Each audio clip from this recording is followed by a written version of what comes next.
listening to the Legendary Wrestling Obsession podcast with your hosts, Corey Draper and Jeff Hughes. But if Busters didn't know what happened to him there, my word, Anderson can't believe that he's beside himself with anger, and Tully Blanchard is beside himself, almost unconscious. Good down home cheating.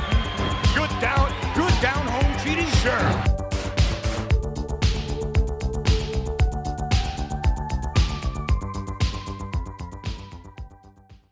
Welcome back to another week of the Legendary Wrestling Obsession podcast. I'm Corey Draper here with Jeff Hughes. It's true. The snow has fallen here in wintry Winnipeg, and Halloween is come and gone, and we're ready to bring you King Kong Bundy as Caped Crusader, Iron Sheik's the Caped Crusader, and he's a Caped Abraham Lincoln. That's right. Going back. Full the nostalgia, the second ever, that iconic Halloween. I always think about the third Saturday's main event is the Halloween main event. The third one. Yeah, okay. That's right. Yeah. Too bad they didn't do it again. I wish it was like an annual tradition. Yeah, exactly. They couldn't pull it off. So no, we're not here to talk about the 1985. They never equaled it either. Yes, they never equaled it. No, they couldn't touch it. And how many years has it been now? Yeah. You would think that the WWE would have tried, to dress up, Maybe they did and they failed because nobody could like it as much as Volkov and Sheik as the dynamic duo. That's right. That is right. And Elizabeth is Jane. That's right. They got nothing. My goodness. They got nothing. So here we are. Now hopefully, you've gone through 2 premiere episodes of 1987 goodness, getting us to WrestleMania III and this March 14th, Saturday night's main event edition from Detroit in the Joe Louis Arena, I believe it still was called at the time. And it's just on the doorstep, right before WrestleMania III. And that last episode, which we haven't even, as of this recording, has not even been released yet. It was Jake Heavy. But really, was our intention, and I think we're quite happy with the result of the sort of how it rolled out. We could have covered it in 10 minutes. Yeah, but we felt like digging in deep. He was my favorite wrestler at the time. So I'm glad that we took the time, because I certainly had the enthusiasm, and we hope you enjoyed all that focus on Jake Roberts.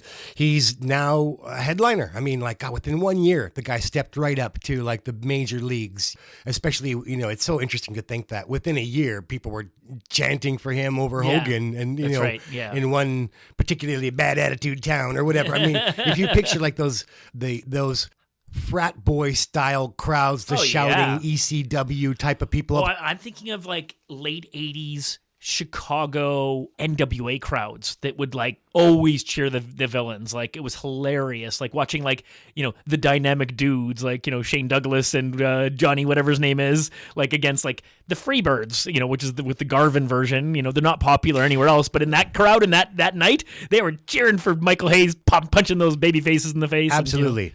For the record, let's just get Joe's little brother proper. So we're talking about Road Warrior Animal's little brother, John Laurinaitis. There we go. Yeah, the suited general manager type position guy on Raw or whatever years ago, and I always remember being bored as hell until I I just dug his straight laced, just a guy in a suit, and he wasn't really trying to be crazy and zany. And at that point, I liked him. Laurinaitis, yeah, okay, that's Joe, of course, Animal, and as we found out, there was the third brother, the shorter brother, the Terminator character or whatever. And if you look up a picture, you'll see. Yeah, exactly. All 3 of them together. It's pretty funny. Yeah. Yeah. It's kind of like Laurinaitis has got John's got the height, Joe's got the power and the size, and the youngest brother kind of was a mixture of the two, but no height and no power. Yeah. Hard to match up to a Road Warrior, that's for sure. Okay, here we are. Before we can jump into the Saturday's main event, though, we want to have fun with a few things. And the first thing is, hey, wait a minute. The mailman came by. We've got a fun letter that we would like to for you to enjoy now. So Hanzo Hattori broke the ice. Thank you once again. And now we have another. And Ron joined in on that. Yeah. Sorry, I shouldn't do that. But Ron's our pal. So we were more deeply connected to Ron. I'm only trying to be modest when I don't mention Ron because it doesn't feel as when a stranger reaches out to us, then we know we've really connected to somebody. But thank you, Ron Moore, for listening to us and supporting us and sharing your fan base. We swapped shows recently, and lots of love to Cookie Moo. Anyway, yes, so a Canadian named Jeff, no less, has written into us. Here we go. Hello, Legendary Wrestling. I found your podcast a few months ago and have been catching up ever since. Over the past several years, I've been bouncing from wrestling podcast to podcast, generally enjoying them all, but eventually feeling the need to move on. Perhaps it's age or similar experiences, but I felt compelled to write in hearing some of your stories. Like yourselves, I was a huge fan of wrestling in the late 70s and through the 80s and 90s. While the shows I was watching were a bit different from yourselves as I grew up and live in the Toronto area, I can certainly relate to many things. Mainly the painful wait for access to those early supercards. From Starrcade 83 to 86 and WrestleManias 1 and 2, it was the painful wait for VHS releases and snippets in magazines and brief recaps on syndicated TV. But for WrestleMania 3, that was all going to change. In the summer of 1986, I spent most of my time with my grandparents in Hamilton. The neighbors had a boy my age, and we became fast friends. I realized that he was a wrestling fan, and his dad had a satellite dish. Promises were made, and a plan was struck to mail me a taped copy of WrestleMania III that year. I even left them a new blank tape to put the show on. As the months went by, the anticipation for this event grew to epic proportions. The match list came together, and as the unthinkable showdown between Hogan and Andre neared, I lost my mind. Finally, the biggest show ever happened, and I promised myself I would wait to see it all on that tape. I avoided the news of the show and prayed the tape would show up before the next weekend's TV shows. My parents reminded me that it would take a little time for the tape to arrive. I was generally the first one home on weekdays and usually had no interest in checking the mail, but I was obsessed and checked each day, at first knowing there was no chance and then eventually getting antsy with each passing day. Finally, after a full week and no sign of the tape, I made my mom phone the grandparents to ask the neighbor if they had sent the tape. The answer we got was the worst day of my young life. The neighbors had moved. Oh. The family didn't live there anymore. My big chance was dashed. I was crushed. Like most people, I waited for the Coliseum video release and got what info I could from TV and magazines. The 1989 Survivor Series ended up being my first chance to watch a pay-per-view the next day, as a school friend invited me over the next day to watch the show. I still think the hunt, the chase, the longing, and the waiting is what made me so hungry for the shows and why I love them so much. Aha. If watching them was as easy as turning on your TV, I'm not sure I would have been as obsessed. Keep up the good work. I'm loving the coverage of this glory period of wrestling and some of the matches I've never heard of and had no idea happened. I also nearly died laughing at Jeff's story about almost tripping on the ropes of a wrestling ring at a parking lot show. My friend embarrassed the hell out of himself at an indie show in the early 2000s in a somewhat similar situation. Thanks for the effort, Jeff from Toronto. Aha. Much Wow. obliged, Jeff. Thank you for writing in, and we'd like plenty more people to write in at what is it? legendarywrestlingobsession@gmail.com. Correct. Legendary Wrestling Obsession at gmail.com. That's right. The bronze medal is still available. That's right. It can go to you. By the way, that reminds me, you're in the presence, the audio presence of a bronze medal champion representing the nation of Canada in the sport of frisbee throwing. The most spectacular national sports attraction, Corey Draper. He went to a tournament and they won the bronze medal. And where did you go? What country? Well, we got to go to Lecco, Italy. You traveled to Italy. Yeah, for the World Club Championships. I do have to qualify that because that's not as elite as just a world. There's two types of championships, and that's the World Club means you can have more than one team per country from the same so division. he brought home the IC bronze medal. That's right. Intercontinental. Yeah.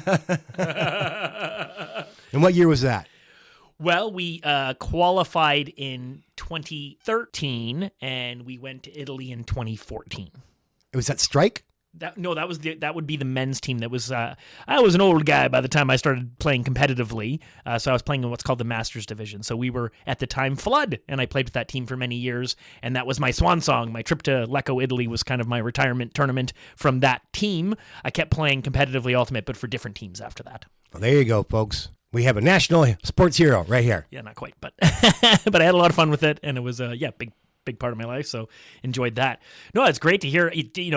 Wow, like when I first saw the letter from Jeff, first thing I'm just thinking is that like just reinforcing the idea that like we're not the only one with stories here. Everyone's got stories, and it's unique, and there's but there's this connection. Like, we don't know this guy, and we wouldn't have anything in connection except for with this connection of wrestling, and we can sort of share these things. And I have sort of a very similar, different but very similar kind of type story from WrestleMania 3. So my hockey team went down to a tournament in Minneapolis. It wasn't a tournament. It was kind of like an exchange. So we went in grade 7 and we went, I think, 2 years later. But the point being is that our hockey team and a team from Minneapolis made these plans.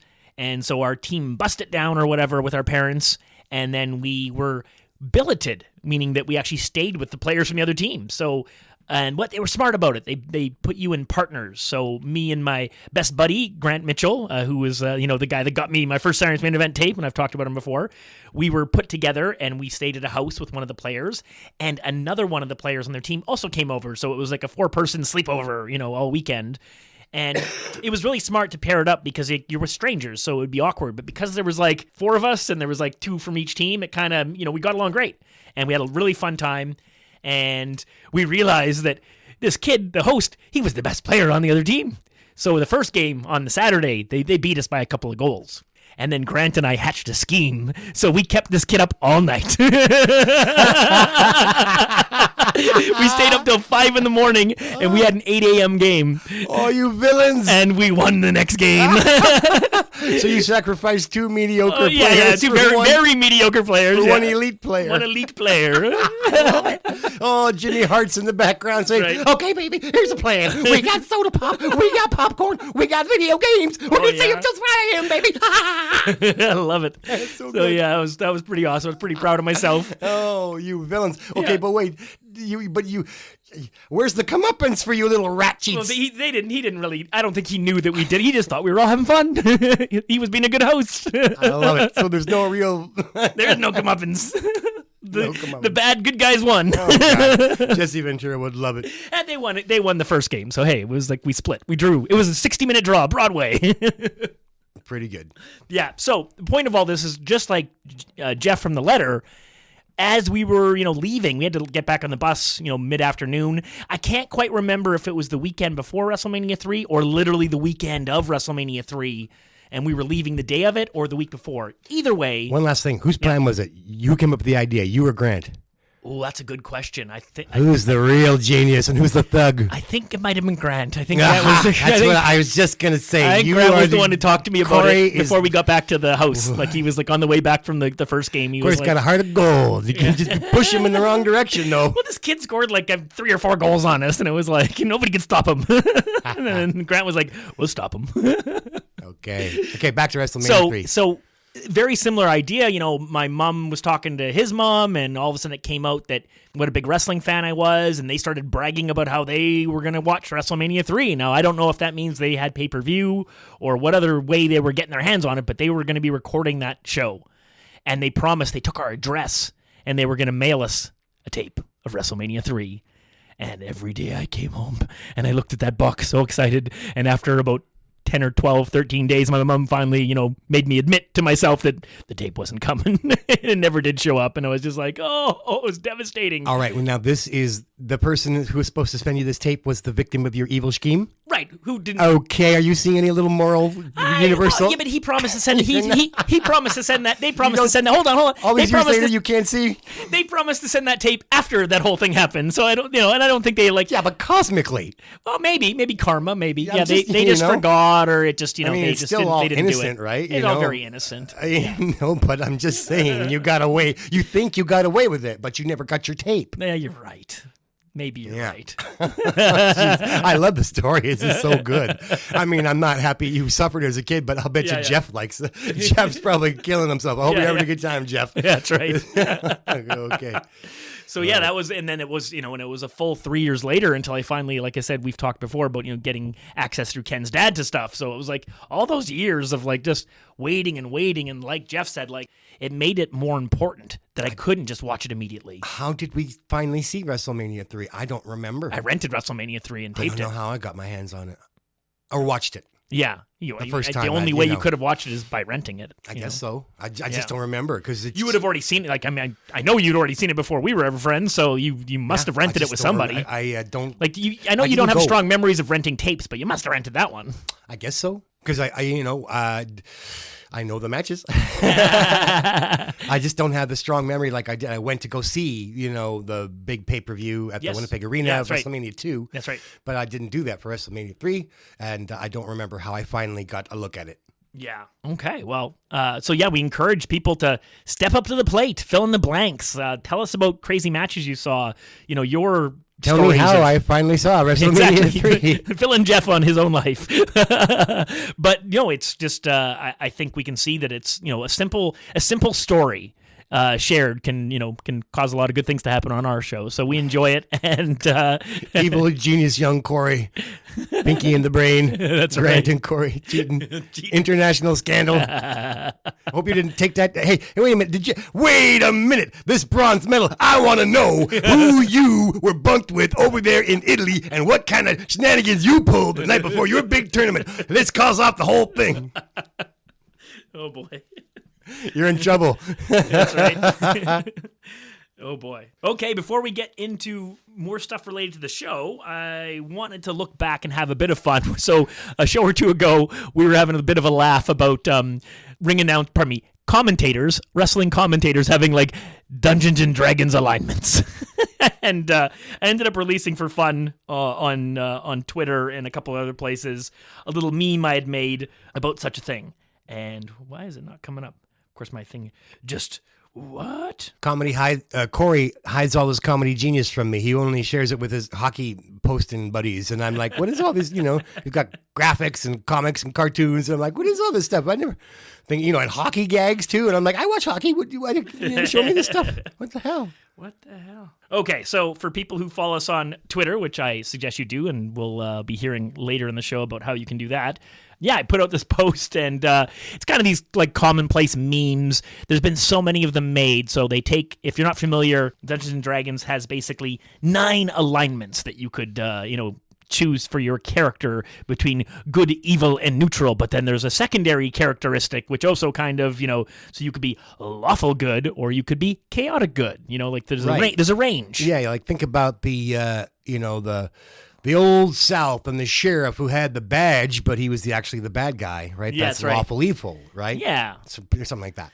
Yeah, so, and King. I've seen a lot of people have taken this sort of, I stole this kind of meme and then replaced it with wrestling commentators, but you could do it with like actors or musicians or bands or sports teams or, Bookmarks. That's the one I like the best. Yeah. Have you seen the bookmarks? I don't think so, no. Right. Like, chaotic evil is like bending the actual page of the book. Oh, okay, right. Yeah. Lawful goods is like nice, classy, bookmark that's, something else. And neutral's just like a receipt from Walmart. It's just like, your bookmark, Okay, so starting top left corner, we got our lawful good. So I went with our man Tony Schiavone, with his TBS days and his mustache, and I think he's a pretty clean baby face, so he's a good example of that. Right. I was going to just say that you got also David Crockett, who's got, absolutely, yeah. I think he's on the. Is he on your list? Yeah, I added some commentators on the either side. So if you look at it, it's kind of like a Family Feud or not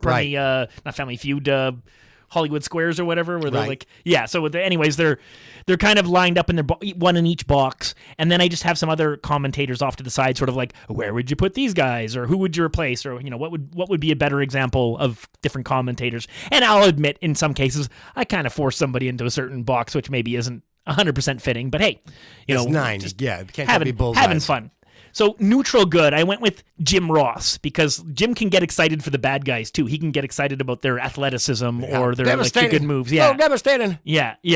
And then of course we had to go Vincent Kennedy McMahon for chaotic good because he's cheering the good guys, but he's also like just cheering all the cheating. Yeah, he loves it. Oh yeah, it doesn't matter if the crowd approves; he's all for it. So under lawful neutral, I'd put Ed Whalen from Stampede Wrestling. And somebody pointed out to me online that, that wasn't, he's lawful good. And I admit, like, he's pure babyface. He doesn't fit lawful neutral very well. Somebody else would probably be a better example. And then, of course, we have Taz. Taz is a totally different era. I'm just trying to think of like somebody. Sometimes he was a bad guy commentator. Sometimes he was good. I guess it depends on what era you look at, Yeah. you know? I didn't really hear him do it. I just imagine. Hey, go on. So the true neutral is the dean of wrestling, Gordon Soley, so Mr. Florida Championship Wrestling and, the original Starrcade, and he just, he comes across as like a Walter Cronkite, for wrestling. Yeah. He made wrestling seem legitimate because he, just reacted as if it was like, what's it to him whether one team or another actually wins? He's just very even-handed about it. Yeah. He like sort of like unemotional, but in a good way, like whereas I was just going to say, and I asked a little bit earlier, the most emotional guy, which is why I wanted to ask. The guy I think is like could be David Crockett. Yes, who sometimes he talks like a 13-year-old. He's like, but that's not fair. That's right. You no good stinking road warriors. So where'd you put David Crockett? I left him off to the side. I kind of thought he was probably like a lawful good kind of guy because he's so cheery and so good earnest. guys. Yeah. So under chaotic neutral, I got his lordship, Lord Alfred Hayes, because occasionally he does sort of slip into like heel commentary style, depending on who he's working with almost and who's in the ring. Yeah. He often comes across as a good guy as well, but he's kind of all over the place. Now this was probably the easiest one. Lawful evil. Jesse Ventura. Well, of course, that's the contrast. You've got Vince McMahon and Jesse Ventura. Yeah. Chaotic good, Vince, and then lawful evil Jesse, who is always, he's 90% of the time, he's able to make his case on technicalities and be actually correct. Yeah. 1 out of 10 times, he's kind of just got to he ignores it or just pretends it's not a thing or, Yeah, and then he's got to say, well, or something like that. So, but it's all about Jesse calling out McMahon on his blatant rule-breaking endorsement because the fans are cheering, and Jesse's like, "How come I'm the only one saying we got rules here?" That's right. Yeah. And there'll be plenty of that in this episode for sure. For neutral evil, I just was stumped. I put a question mark because basically any bad guy commentator is biased, so you can't really call them neutral evil. So it's a difficult field to fill in a heel commentator or personality in wrestling. So couldn't really think of somebody that would fit that. Yeah, that's a tough one also in character-wise. Like Robin Hood is, chaotic good. Yeah. Because he robs the rich to give to the poor. Yeah. And Sir Lancelot was lawful good. Yeah, pre Guinevere. Good point.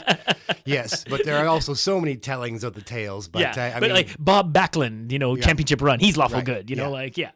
Squeaky clean. The purest knight would be Galahad's son. Of course. Galahad, who is Lancelot's son, and he's the one who finally succeeds in the quest for the Holy Grail, for which he gets to go to heaven. Yay! Right away. Right now. Come on. Here we go. Zap. And then under chaotic evil, which, as kids playing D&D, everyone loved chaotic evil, Paul E. Dangerously, because he was just kind of psychotic. He was great on the mic as a commentator, and him and Jim Ross were such a good team up in the late 80s, and they pushed him to get back into managing and doing that stuff, and didn't want to pay him any more money because he was getting paid a certain amount to have a certain schedule, and then they wanted to put him back on the road full time without changing his salary, and they ended up kind of coming to falling out at the time. Of course, he ended up being back in time for the Dangerous Alliance and stuff like that, but I think that the NWA/WCW missed out on some great stuff if they would have kept Paul E. with Jim Ross. That was like a brilliant grouping. So on the side, there's a few commentators I threw out. There's Bobby Heenan, David Crockett, Lance Russell from like Memphis fame. Got to admit that I've only seen a few shows of theirs, so don't have a huge familiarity with him. Bob Caudle, who's kind of the... perhaps Heenan could be your neutral evil. Yeah, a little bit, but he's so biased. Right. That's the problem, right? He's definitely, and I don't really call him a lawful evil because he's not like Jesse. He's not like, worried about the rules. He's worried about ignoring the rules. When it suits him. Yeah. Gorilla Monsoon. Monsoon maybe could be that lawful neutral, you never know. And he wrestled as a heel, I'm sure, in his day. Oh, definitely he did have a run. And then from the AWA, we got Larry Nelson, and of course, there's dozens of other commentators. So if you've got any jokes or ideas that you think, share them on social media with us, or email us and send us in your thoughts of where somebody should fall or where we could place somebody better. But it was a fun thing to do. Not everyone played Dungeons & Dragons as kids, but that's okay. You don't have to. You can get the gist of it, the idea of it. You don't have to be a card-carrying nerd to enjoy a little fantasy. Heck no. Okay, before we get to the actual Saturday Night's Main Event broadcast, we would like to touch on a couple of things that we didn't get through. And one of them would be there was a segment with Mean Gene and Roddy Piper. It took place in the seats of an empty arena, and I guess it had been hinted on in previous syndicated TV, but Roddy Piper announces his retirement from wrestling pre-WrestleMania III. Win or lose, he's going out, and he's going to give it his best, but he's going to go try it out in Hollywood. Right. Well, I recall it from the back in the day, and it was my introduction to Frank Sinatra in a meaningful way.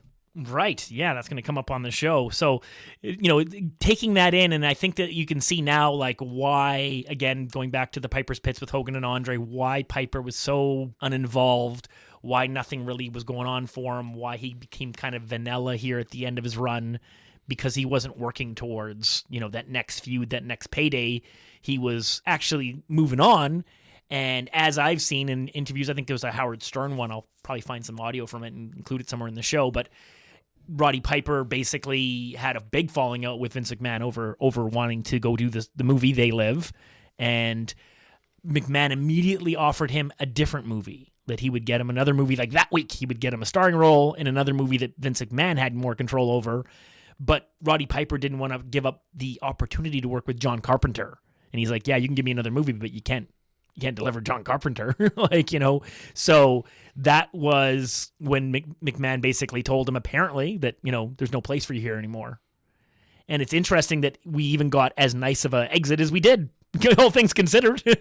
That's true, because the whole thing happened to Hogan. People must know by now that he was offered the Rocky movie and he accepted it, and Vern said, nope, you're not. Not Vern, it was Vince McMahon Sr. He was He was in New York, yeah. Yes. That's right. Vern Gagne picked up Hogan after he was Exactly. fired by the WWF. It was Vince McMahon Sr. Yeah. Right. Okay. Vern and Hogan had their beef on other issues later on. Many other issues. But Hogan, I think, did the 3 years or so in the AWA where he really caught fire, obviously. Yeah, 81 to near the end of 83, yeah. Yeah. Quite so. So interesting how the first senior and then junior didn't want their top draws going off to movies, and they went off and did them anyway, and then they came back anyway. Yeah, in yeah. both cases. But I do think that Piper's story in wrestling forever changed. Like, if he'd never left to go do They Live, I think there's something different would have happened to him. I think his character would have evolved differently. I think that he would have had I'll save it for the end of the show, something, but we'll come back to it. I think there's this alternate reality that could have existed for Roddy Piper that I've never really talked about anyone about, but I think it's kind of fun. So we'll talk about it at the end. Right. Well, that's fair enough. Right. Well, you could say the best is yet to come for Piper. Well, but I guess that's not. I'd say no. Actually, it isn't. No, his best was definitely like WrestleMania 1 and those years. A title's in his future, but that's not the top of the bill. Yeah, that not doesn't the main really, event. The titles meant a lot Agreed. more back then when he had the title, but still it doesn't count for him being a main event guy. And it wasn't the way that Savage had, or Warrior took that traditional path of you get the IC belt and you get the world title. And move your way onto the world title, yeah. I guess those are the two best examples of that, for sure. Yeah, okay. I totally accept your proposition that even though Piper is going to win the IC belt later on, I feel that Piper's at his best with AC Baby, Cowboy Bob Orton on his side. That's right, absolutely.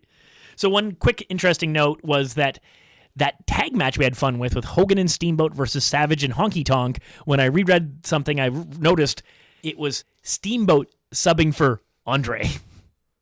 Oh, really? Yeah, so in the book, they had booked, even though Andre wasn't actually back wrestling matches yet, they had booked Hogan and Andre versus Savage and Honky. Can you imagine that? Wow, that's funny. You could have done that on that video game I love, the coin operated one. I wish there was an option that you could just play anybody, but you got DiBiase, Andre, Honky, Boss Man, Hogan, Warrior, Savage, and Duggan. Yeah, WWF Superstars. That style of graphics I love. Like you can take your modern graphics and shove them up your butt. Like I don't care. When I play a wrestling video game, I want little cartoon guys. This is our wish. Somebody out there take that format and give me the whole roster. Yeah, I mean, I said it when we talked about Exciting Hour several weeks ago, and I said just take my money, just take that old platform and then plug 40 to 50 80s wrestlers into it.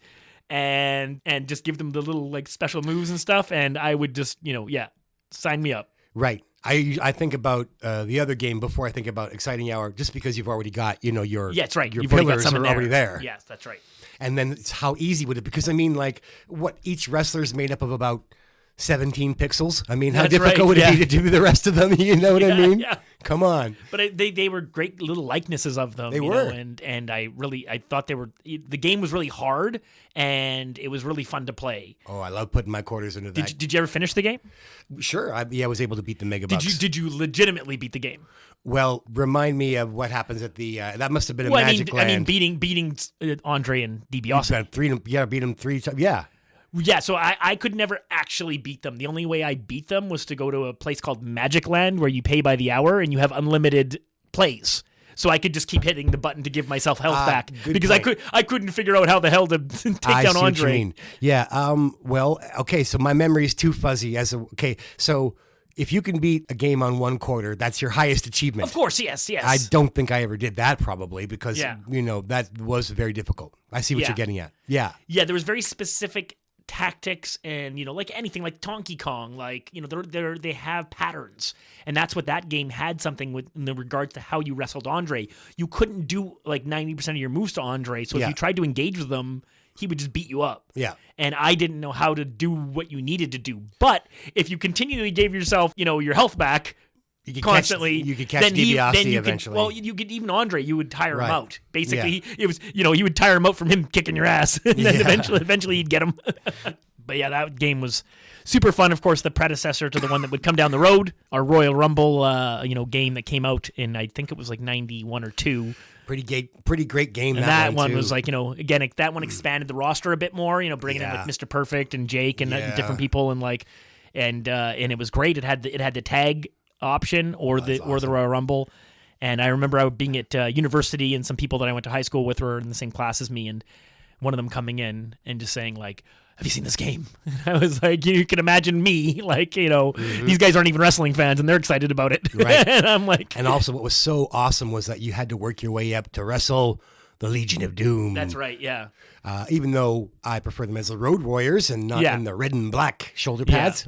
So what? Still the same guys. That's right. Yeah, it was super fun. It was great. Unfortunately, all the games that came out in the home video game era, Nintendo, Super Nintendo, Sega, even the early PlayStation, they were never really able to deliver a game on any of those consoles that I enjoyed as much as Exciting Hour, that I enjoyed as much as Superstars of Wrestling, or as much as I enjoyed that Royal Rumble. Like the Royal Rumble, like Sega game, or maybe it was a PlayStation 1 game, or whatever one it was playing. It was this weak version of that Royal Rumble, like arcade game, and it was just like, I remember Hogan was super lanky. He looked like he weighed about 160 pounds in it. It looked funny. I'm working my way through Hogan on Joe Rogan. Rogan on Hogan. Hogan on Rogan. Yeah, and so Hogan's into the cannabis now. Oh, okay, yeah. Yep. Interesting. We haven't really been too much about that, but if Hogan can say it, well, we can say it too. I spent some time promoting the health benefits and other benefits of cannabis in Canada, and it's legal here in Canada, so that's part of my sketchy past. But so anyway, Hogan's now got his brand, and they're promoting CBD oils, and right. They're talking about how much damage the wrestlers. I mean, boy, Hogan really gives you an idea of, you feel bad for him. He's talking about all his surgeries and all the pain. Well, also, I think the stuff that was going on in TNA, he was doing procedures that were having zero effect. Like they were like, It was a really bad, like he finally, after 8 or 10 different procedures, finally had a different type of procedure. And actually that one worked, like to a degree. Right. And had he just done that one in the first place, like, Geez, yeah. Well, he was talking about fentanyl, fentanyl, it seems killed Tom Petty, killed Prince, could have killed Hulk Hogan if it hadn't been a superhuman. Yeah. So anyway, I'm working my way through it. But just quickly, who do you think was the first person to ever knock out Hogan by accident? Oh, not to knock out Hogan. Knock him out, yeah. And I think it would be pretty early on. So like I'm trying to think of like his early heel days and him going around. So, geez, I don't know. Like go later. Oh, okay. Go. I'll give you that clue just so you can make a wild guess. Yeah. I'm going to say post WrestleMania 4. Okay. Yeah, surprise for starters. I'm gonna think. Well, geez, like Savage. Well, with that kind of hint, Sherry Martel was the first one to knock out Hulk Hogan because she caught him on the ear, and he tells this story on Joe Like with Rogan. the purse or what? Some kind of strike where it was accident, but he said he like and he just plopped on his ass, and like for 30 seconds he was kind of like had the Tweety birds around his head, like circling like the cartoons. Isn't that wild? That is insane, crazy insane. So Savage was there. Yeah, Savage got out of the way. And some kind of botch. And Hogan took a clip on the ear from Sherry. So he didn't go. They didn't have to wake him up with smelling salts. Yeah. But so listen to Rogan's podcast here. Hogan telling it himself. It's pretty interesting. Yeah, the whole thing's and it talks for But anyway, he said he's now only has to take a couple Tylenol as opposed to fentanyl, right? And these like drugs that'll just kill you. Yeah, that's right. Wow. Okay, yeah, we don't want our heroes dead yet. No, they stick around for a while. while. People are pretty hard on Hogan, but geez, he's a human being. Christ, he brought all these people all this joy. Come on, That's right. He deserves a I always quality look of at life. it as there's the person and then there's the character. And if you can't stand the person, then maybe remember the character. And it's easy. It's easy to like the guy is so successful. You're going to make some enemies. I'm sure he made some bad choices that he regrets, but.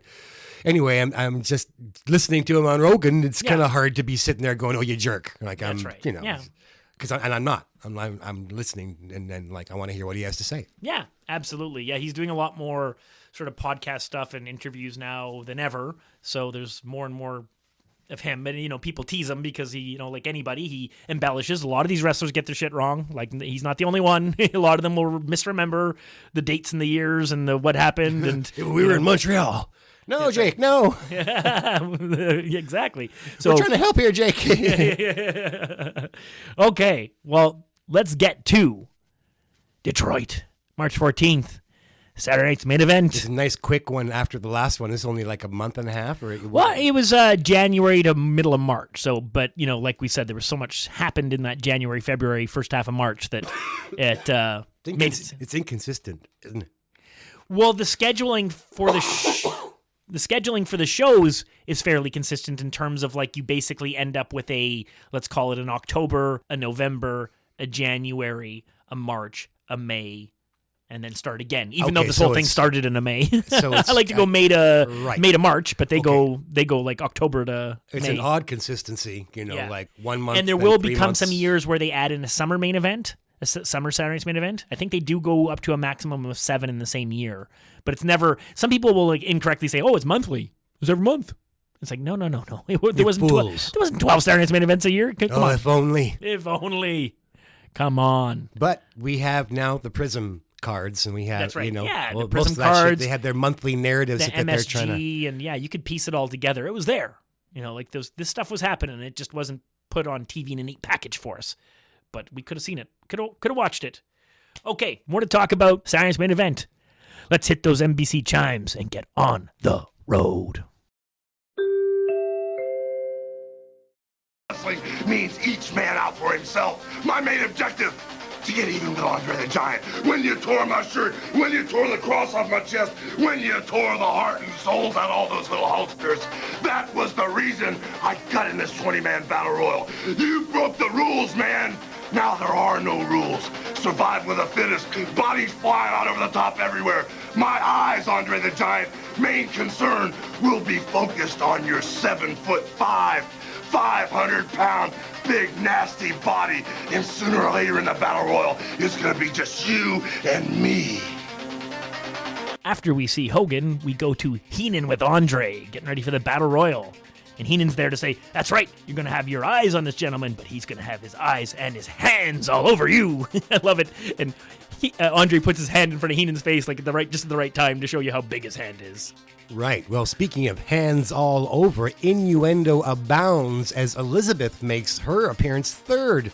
So you got Hogan, Andre, and Elizabeth. And she's on her own, explaining how the stipulation for tonight's match is not just a title contest, but also her services, air quotes, are... Oh my God. Yes, well, I mean, you'll see. You watch the card, you know. It's a 10:30 on Saturday night. Elizabeth says that she goes, it's the first time I've ever been the prize in a car. Well, she doesn't have that thick an accent. They even bring up the fact that it's a love triangle. Yeah. Like, what? And then she says, whoever wins gets to keep me. Whoa, 14-year-old imagination's running wild. All right, then we get to see those jerks, the Hart Foundation. If she thinks she's scared, imagine how Tito Santana and Danny Spivey feel when they meet the Hart Foundation for the first time on Saturday Night Main Event with the World Tag Team titles at stake. It may be our first time, but it'll be their last time. And then Jake has his promo where there's a lot of eating. It's all about eating. And there's a lot of eating to be done. King Kong Bundy provides quite a big meal. So Jake is rocketing to the top of the popularity, and so here he is taking on the guy who main evented WrestleMania II, Hogan's biggest challenger, mere, almost a year ago. That's right, yeah. And then we hit that reel, and we love it. We had the file for the whole show, original, so we get the real music. That's right, yeah. Well, we must sound like a broken record, but it's just such a letdown to hear your memories distorted. Our greatest hits. Yeah, our greatest hits of complaints. That's right. But so I love watching it. Thanks to whoever posts that stuff, and please don't take that down. And it was interesting watching the reel happen because of the battle royal. There's so many more people that got to squeeze into the images, right? So there's instead of just being 8 or 9 wrestlers you see, you end up seeing about 20 or something like that. It's just one after the other, after the other, after the other. So it's pretty neat. No kidding. I mean, think of how many wrestlers make their Saturday night's main event debut. Absolutely. And, one of the most notable would be, I think, just, Demolition, considering what they go on to accomplish. Of course, yeah. And as we saw in the match, some of the stuff we saw from the previous cards, Smash is there, and it's Barry Darso, but because he's got the short hair and he got that different makeup, he looks so different. Doesn't look like Smash. Exactly. Okay, so we come in as welcome to Motown. Vince McMahon's letting us know where we are and what's happening. And, of course, he turns to Jesse and gives a great line, which is Jesse, does Jake the Snake know you're wearing Damien's sister? Ha, ha, ha. Very funny, McMahon. And he retorts something about his penguin tuxedo look. Yeah, your stand doubles for Burgess Meredith on Batman. Yeah. Jesse looks like he does for the Predator movie, so you can't get much cooler than that. Yeah, exactly. Yeah, he's right out of his costume. He should have been holding his big, I don't know what that machine gun was called, but he should have had that. Right. Yeah, he was awesome in Predator, Jesse Ventura. So they start talking about the Battle Royal and of course, really focusing on Hogan and Andre, and they bring up a graphic for the Battle Royal. And I'm going to start talking about this now. This is the first main event where we see this proliferation of all these graphics for each of the individual wrestlers. So in the past, we've seen a Hulkamania logo, let's call it. I think we've seen the Hot Rod or something with Piper. We've seen his thing, but this show, basically anybody who's in a match gets some sort of a little cartoony logo, and it's an overlay on the screen, and it's just kind of neat. So they have one for the tail of the tape, so to speak, of Hogan and Andre. And Andre's is kind of funny because it's his logo is like a tape measure. It's like Andre the Giant in letters with this tape measure beside it, trying to show you how big he is. Yeah. I did have to look twice to be like, what is this logo? It didn't quite stick. And so as they're talking about this, they're going to send you to hear with Mean Gene with Hulk Hogan. Later on, but right now let's speak of 2 of the participants in the 20-man over-the-top rope battle royal. Let's speak of Hulk Hogan. And let's speak of Andre the Giant. These 2 former friends indeed live life the same, saw life the same way, but now indeed I'm sure there has been a parting of the ways of their relationship. As a matter of fact, right now, Mean Gene Okerlund is standing by with a Hulkster. All right, Hulk Hogan, this is it tonight. It's going to be the first confrontation for you with Andre the Giant, albeit with 18 others in a 20-man over-the-top rope battle royal. Well, there's a lot of those people out there, man, that say, why are you doing it? Why don't you wait for a one-on-one confrontation with Andre the Giant? Well, Mean Gene, those few people who say that, they aren't Hulkamaniacs, man. The Hulkamaniacs know I like living in the danger zone, man. They know that after Andre the Giant tore the heart and the souls out of all those little Hulksters, I'd take him anytime, anywhere, any place I could. I don't care if there were 450 men in that battle royal. I would still have my sights set on Andre the Giant. I don't care if all of Heenan's men came after me at the same time. I would still have my eyes set on Andre the Giant. And this is the first confrontation, Andre, and I hope I get my hands on you and anybody else that's in the Heenan family. I don't care how dangerous it is. I'll get you for what you did, Andre. All right, what more can I say? Let's go back to you, Vince. Oh. Yeah, I love it. Gene is talking about his mental peak. So that's when Jesse comes in. Mental peak. I'd say he's a mental moron. Jesse's awesome. Yeah, he's digging in whenever he can. So now we're going to take it backstage as Mean Gene has a series of interviews as we set up our Intercontinental Championship title defense. Well, they show us clips of the previous Saturday night's main event where that bozo, George the Animal Steel, where he kidnaps, according to Jesse, Elizabeth. And that's the context. So this is the third, I think, deja vu all over again. Randy Savage versus George the Animal Steel. Yeah, our third Saturday main event match and WrestleMania 2. So 4 matches, 4 key, highly publicized scene matches. Right. So I got to say that clearly, for me, it's not what I want from a Randy Savage match. When we think about these Ricky Steamboat, Jake Roberts matches, this is like my favorite stuff about wrestling. And these matches are completely different entertainment spectacles. This is all, it's not about the, when Jake and Savage, they just showed how exciting a wrestling match can be. That's right. In my opinion. And these matches are, I like them for what they are, but. Yeah, there's entertainment to be had. Yeah. But this one in particular, of all of them, is the one that could have been removed. Like, the original Saturday's main event one kind of sparks the feud.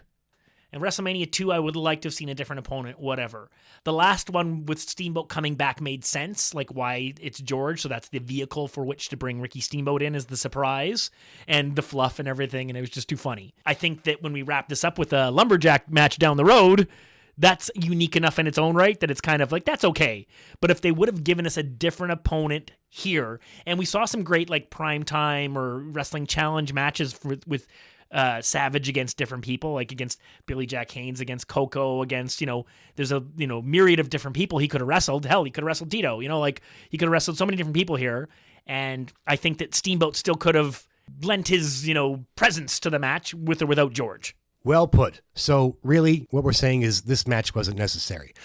Having said that, I do notice that these two fans, I think it's the same guys that were harassed by the big muscle-bound guy for the Dream Team bedsheet when there were two fans hold up a sign supporting the Dream Team. And then this guy with huge arms, starts like pulling down their sign from behind. In this particular episode?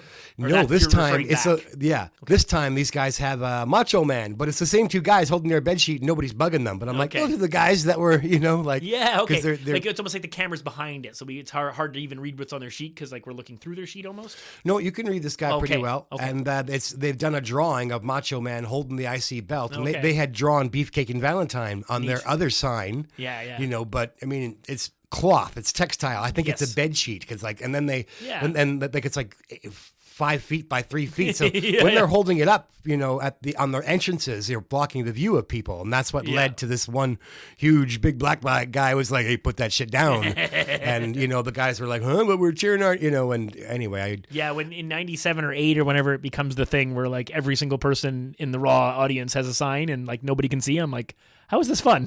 Why would you want to go? It's just like, you're just looking at the back of a sign all night. Yeah, exactly.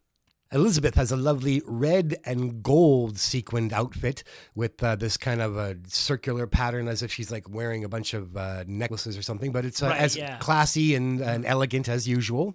Savage is the original of these. There's a trilogy of little promos or interviews, and the first one, everybody's there, as in Randy Savage, Elizabeth, and Gene. And Randy Savage has got a robe that's got patches, and it's Technicolor Dreamcoat Rainbow Coalition. Yeah, multicolor, it's really cool.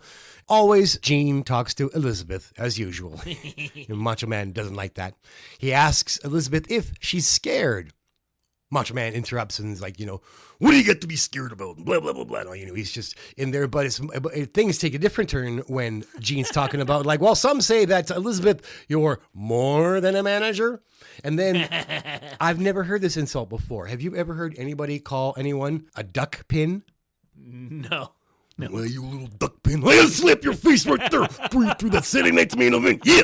He calls him a duck pin. I know where that came, but that's it's the sign on the wall. I love it. Slap you right now. Yeah, and then this is he says the line that I really crafted my entire Macho Man impression around. I'm gonna take that hairy bozo, George the Animal Steel, real bad. The actual quote turns out to be, I'm gonna take that hairy bozo, George the Animal Steel, put him down and pin him 1, 2, 3, hurt him real bad.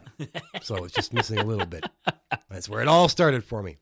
Nice. And then Randy makes his entrance. He tries to bully Liz, but oh no, Randy, says Gene. She's not allowed to go with him. No, the rules are that Elizabeth will not escort Randy or George to the ring. So Randy makes his way. It's funny because they send it back to Jesse and Vince, and I'm like, Gene, this is your chance. You can talk to Elizabeth without Savage interrupting. But Yes.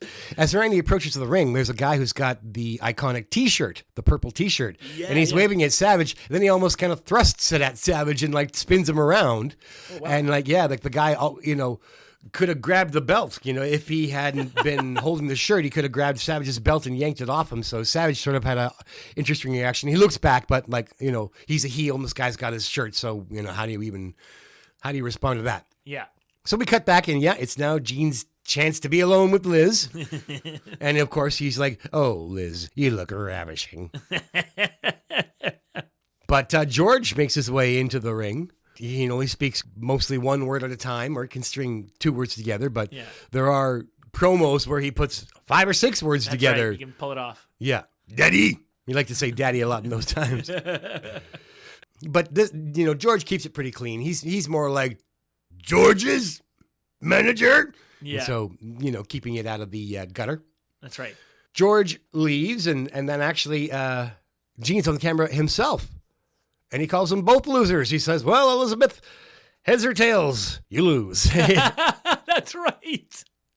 So George makes his way to the ring with his shirt on, although it looks like he's got a shirt on even when he doesn't. That's right. Jesse has the best line because, there is a third interview with just Gene and Liz.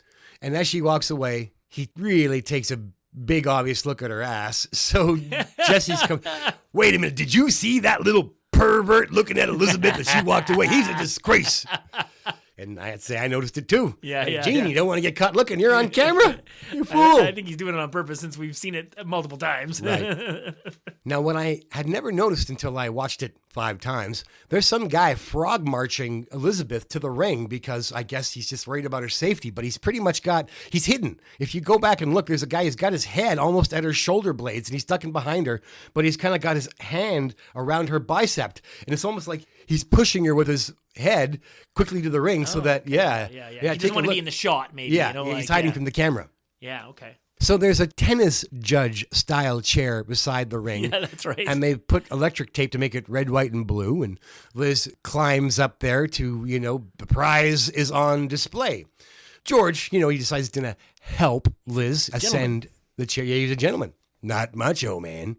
Because for his efforts, he gets a double axe handle from the top rope to the arena floor. That's right. And of course, Macho Man's got his headgear on, so it looks extra cool because he's got the shades. Match is almost over before it begins. Headband and shades on, so it looks great. And now that he's got his robe off, we can see he's got his mustard yellow trunks on tonight. Yeah. So George is on the floor, and Macho Man is like, screw this. He's going to remove Liz, before the match can even begin. So he, escorts Liz. He doesn't like the whole idea that she's a prize. I almost got the vibe that he's like, screw this match. We're taking off. Right. Either way, the music hits the right music. And who cuts off his escape? But it's Ricky Steamboat. Well, I love it because he jumps off of something. He doesn't just appear in the aisle or run out. Didn't notice. He leaps into it. He must be on a higher, on a platform or something, because he jumps down of several feet.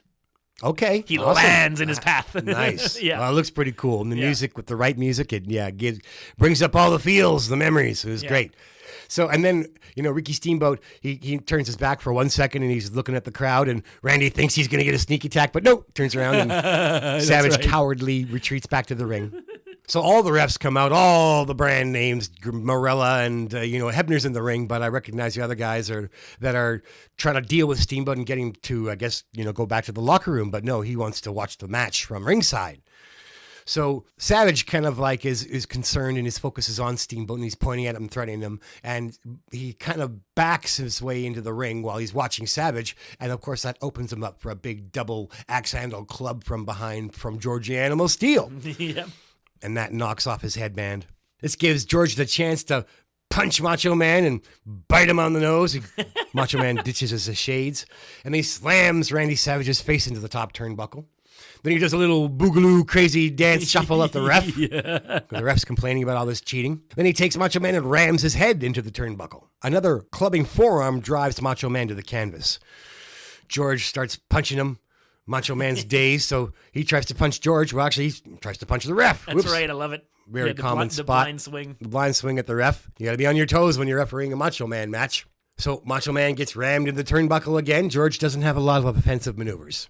He's not going to put on an abdominal stretch. No, but he's hungry, and George has already eaten the turnbuckle. That's right. I'm pretty bored of this. George attacking turnbuckles.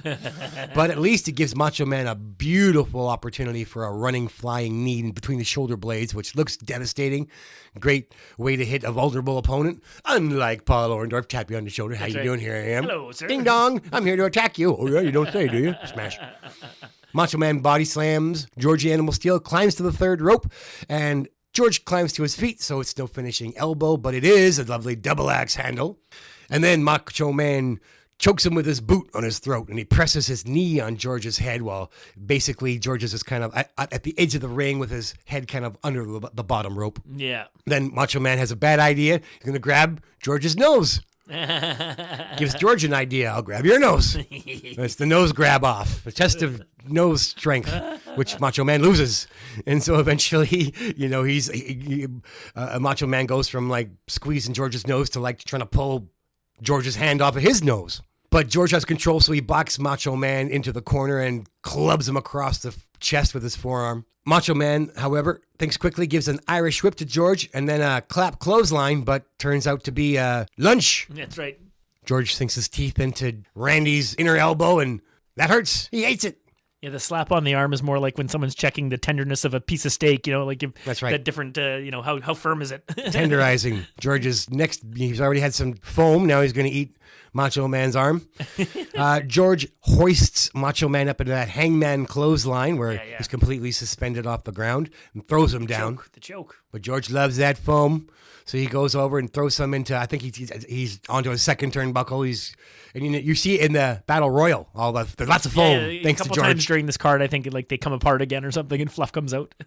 Yeah. So he throws some into Macho Man's face. Oh, have some, says Kennedy McMahon. And he throws some into the ref's face, and Jesse's pointing out that he should be disqualified for that. You would think so.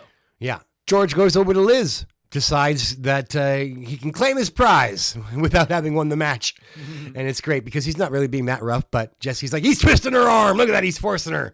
And Elizabeth comes down off of that tennis judge chair, and it does, however, give Macho Man an attack opportunity from behind, and he clobbers, once again with those trusty double axe handle forearms, he clobbers George Animal Steel from behind. George hits the ground on the arena floor.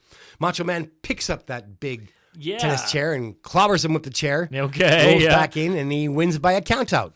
So at least the match is... Why wasn't he disqualified? Hit him with a chair right in front of the ref. Right in front of the ref. Right. But he rolls back into the ring and wins the match by countout. And thankfully, we don't have to watch George Steele and Randy Savage wrestle anymore after this. But George, some fun stuff. I think this is the best part. Well, so George throws the big tennis judge chair into the ring. That's right. And he's got a bigger weapon than Macho Man. Macho Man's just got a belt. And he's going to try to hit George with the belt. But he does a really big telegraph. I'm going to wave it up high, stretch as high as I can go, and leave my midsection completely exposed. Hold. Right, It's exactly. like you're not allowed to hit him yet until he hits you. So George, of course, hits him in the midsection, which foils the shot with the IC belt. And Macho Man, he retreats. He drops the belt and retreats. He does, but that gives George a chance to pick up the belt and throw it over his shoulder and strut around. That was my favorite part. When he flips that belt over his shoulder, it popped me. I laughed really hard at that. Yes. Then he has a poster of Elizabeth. Yeah. And he hugs the poster, ruining it, but he loves her. I think, let's see, what else happens? Nothing. Right. We're going to go to a quick Hogan little inset promo right before they go to commercial. He's with his workout bar getting ready for all the different guys he's going to take out. Andre Orndorff, Andre Hercules, Andre Volkov, Andre.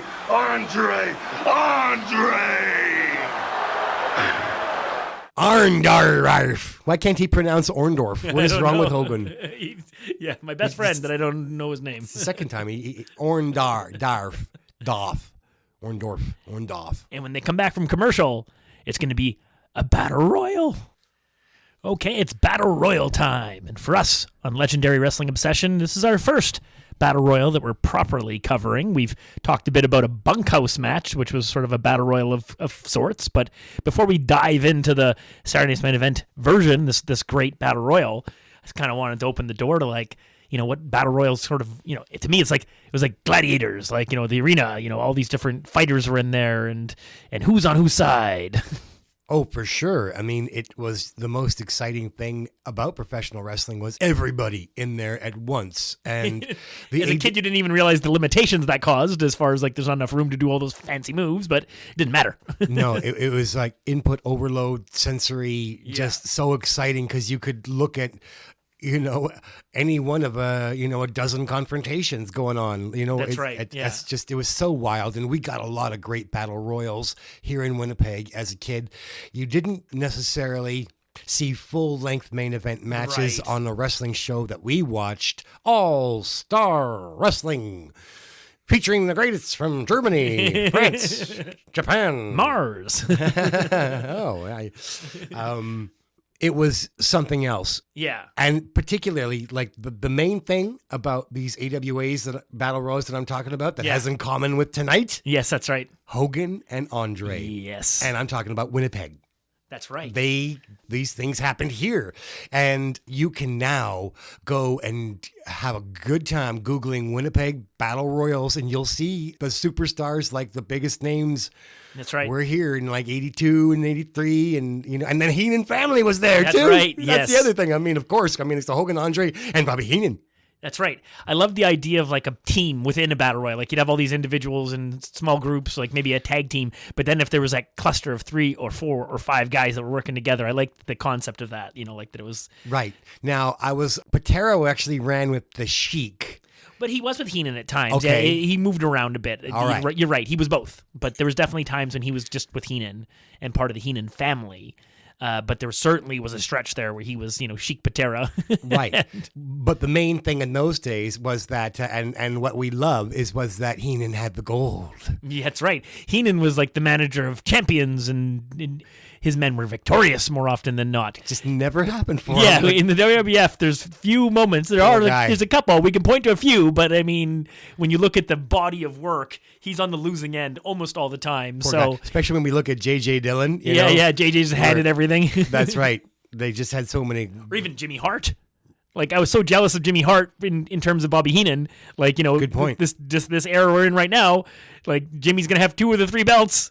And Heenan's got none. Yeah, what the hell? Why was Jimmy the manager of champions when Bobby was clearly Jimmy's great, and we've gushed all over his abilities and the excitement he can bring, especially when he even gets in the ring and wrestles. Yeah, actually, I check out the Mid-South for his finest in the ring work. I think and with Andy Kaufman. Yeah, such good comedy bits. Jerry Lawler. Yeah, Andy Kaufman and Jimmy Hart. And I mean, I think I've only scratched the surface. That's right. So, I look back to, as you mentioned, AWA would have battle royals. For me, that mainly meant the weekly local promo talking about the battle royal happening, and then that sacred little clip we would get on the show where they might show the end of the battle royal. I certainly saw that many times, Hogan and Andre were taking on the world. It was everybody versus Hogan and Andre.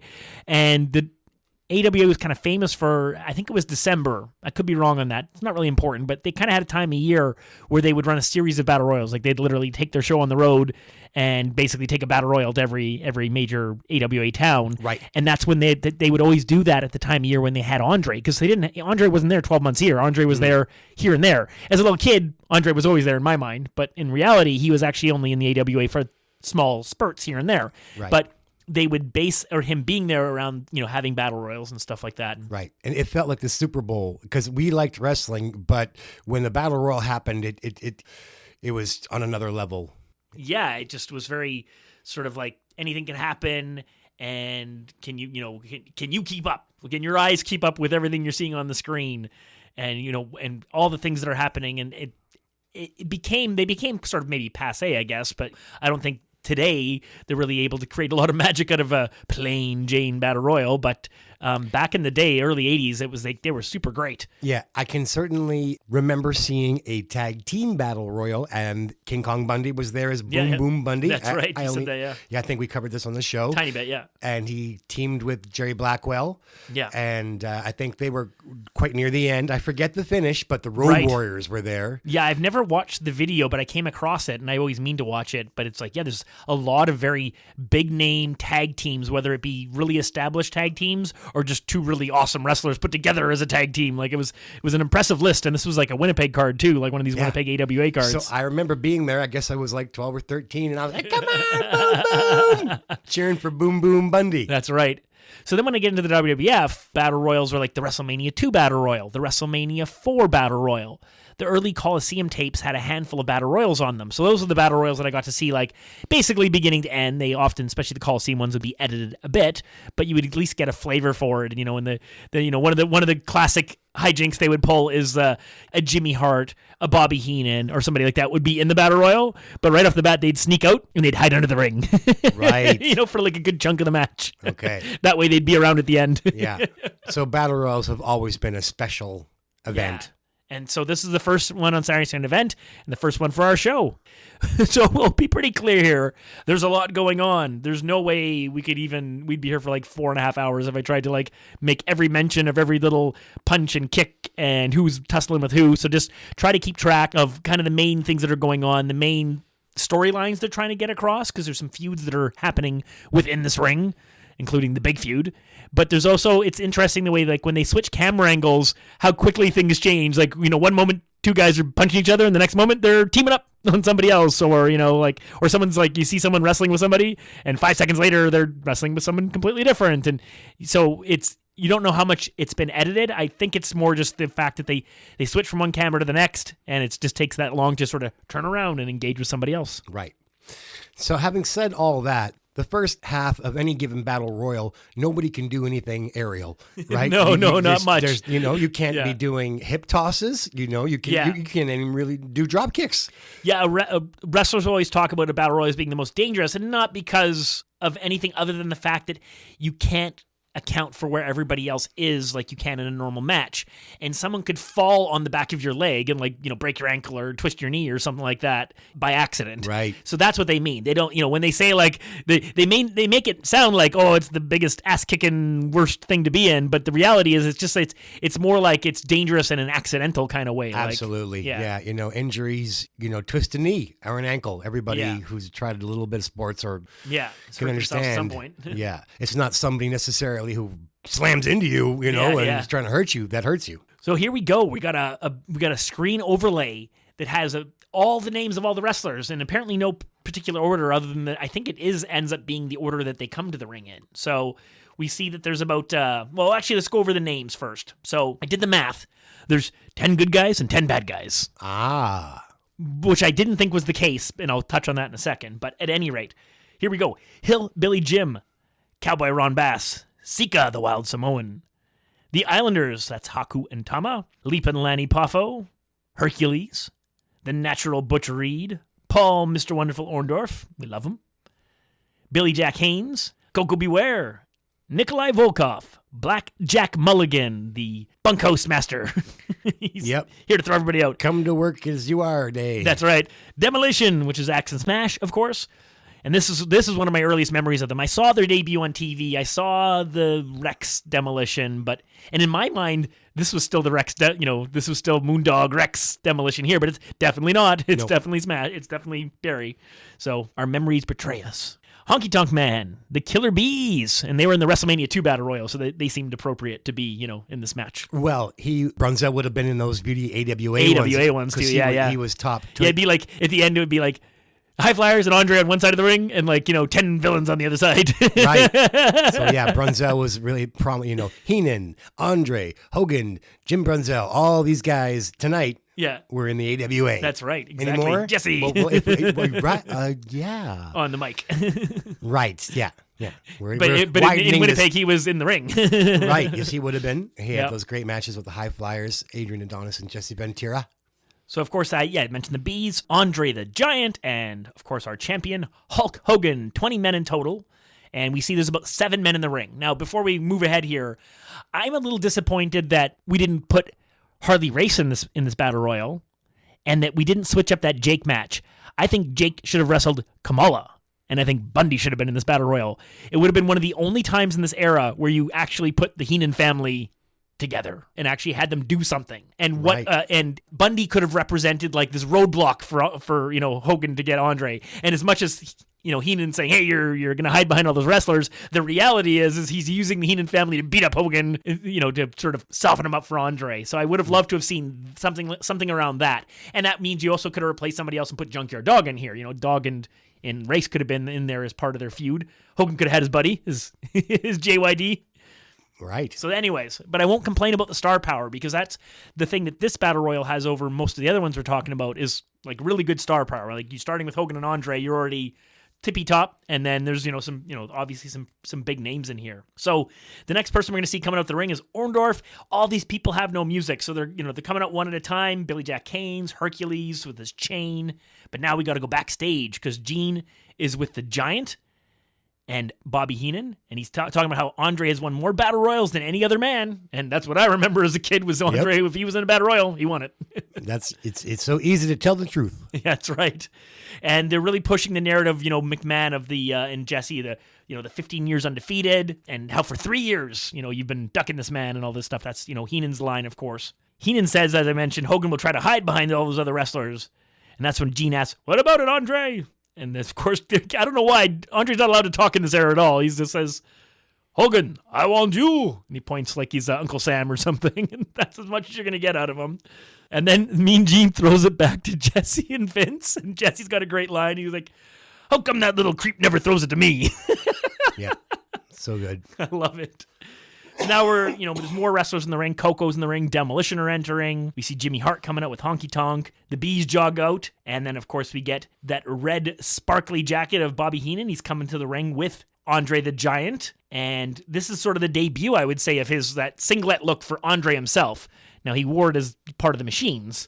But I think this is the first time I can remember or could find in anything we've been watching that we've seen Andre since he's come back, that he's wrestling as himself. And he's got the single strap, the Machines, he had full-length pants on. That's right, like yeah. tights. Yeah. And this is a singlet without legs. That's right. So this is the first time we see this particular look. He's got some back support on that they're trying to cover up. Yeah, I think that's why he started wearing it for sure. We get that awesome visual where the camera is behind Andre as he's coming out, and it just, by the way they film it, because I think they're slightly behind him filming up, and then it just makes him look like he's like 4 stories tall and just so wide, and everybody else looks like an ant around him, so he just looks so big. It's such a good way to do it. And throughout this, McMahon is weaving a tale of resentment and jealousy for Andre of Hogan, and what it really means, what's really behind this, and maybe Andre was a bad guy all along. All those years of him being a fan favorite mean nothing. So of course, finally, the only one to get some music is Hogan, so his music blares. And out comes Hogan. He's biting on his headband, but without the pirate look. His eye's not covered. It's just it's just up on his forehead. Yank-proof. Nobody can grab that headband. So Hogan heads round to the stairs, and this is an iconic moment. He goes to head up, but he looks up, and Andre's blocking his path. Yeah, Andre's standing over him.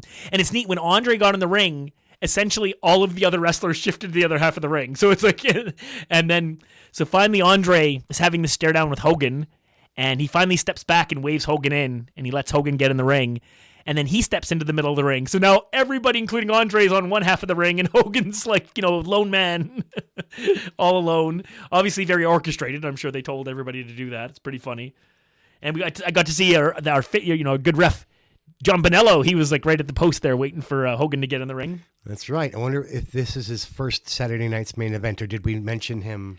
Well, we knew him from like the big event, and we saw him on some of the other stuff we watched, but I think that was more like a match on prime time or something. We're on Bonello watch, so this might be his main event debut. Maybe. It could be, yeah.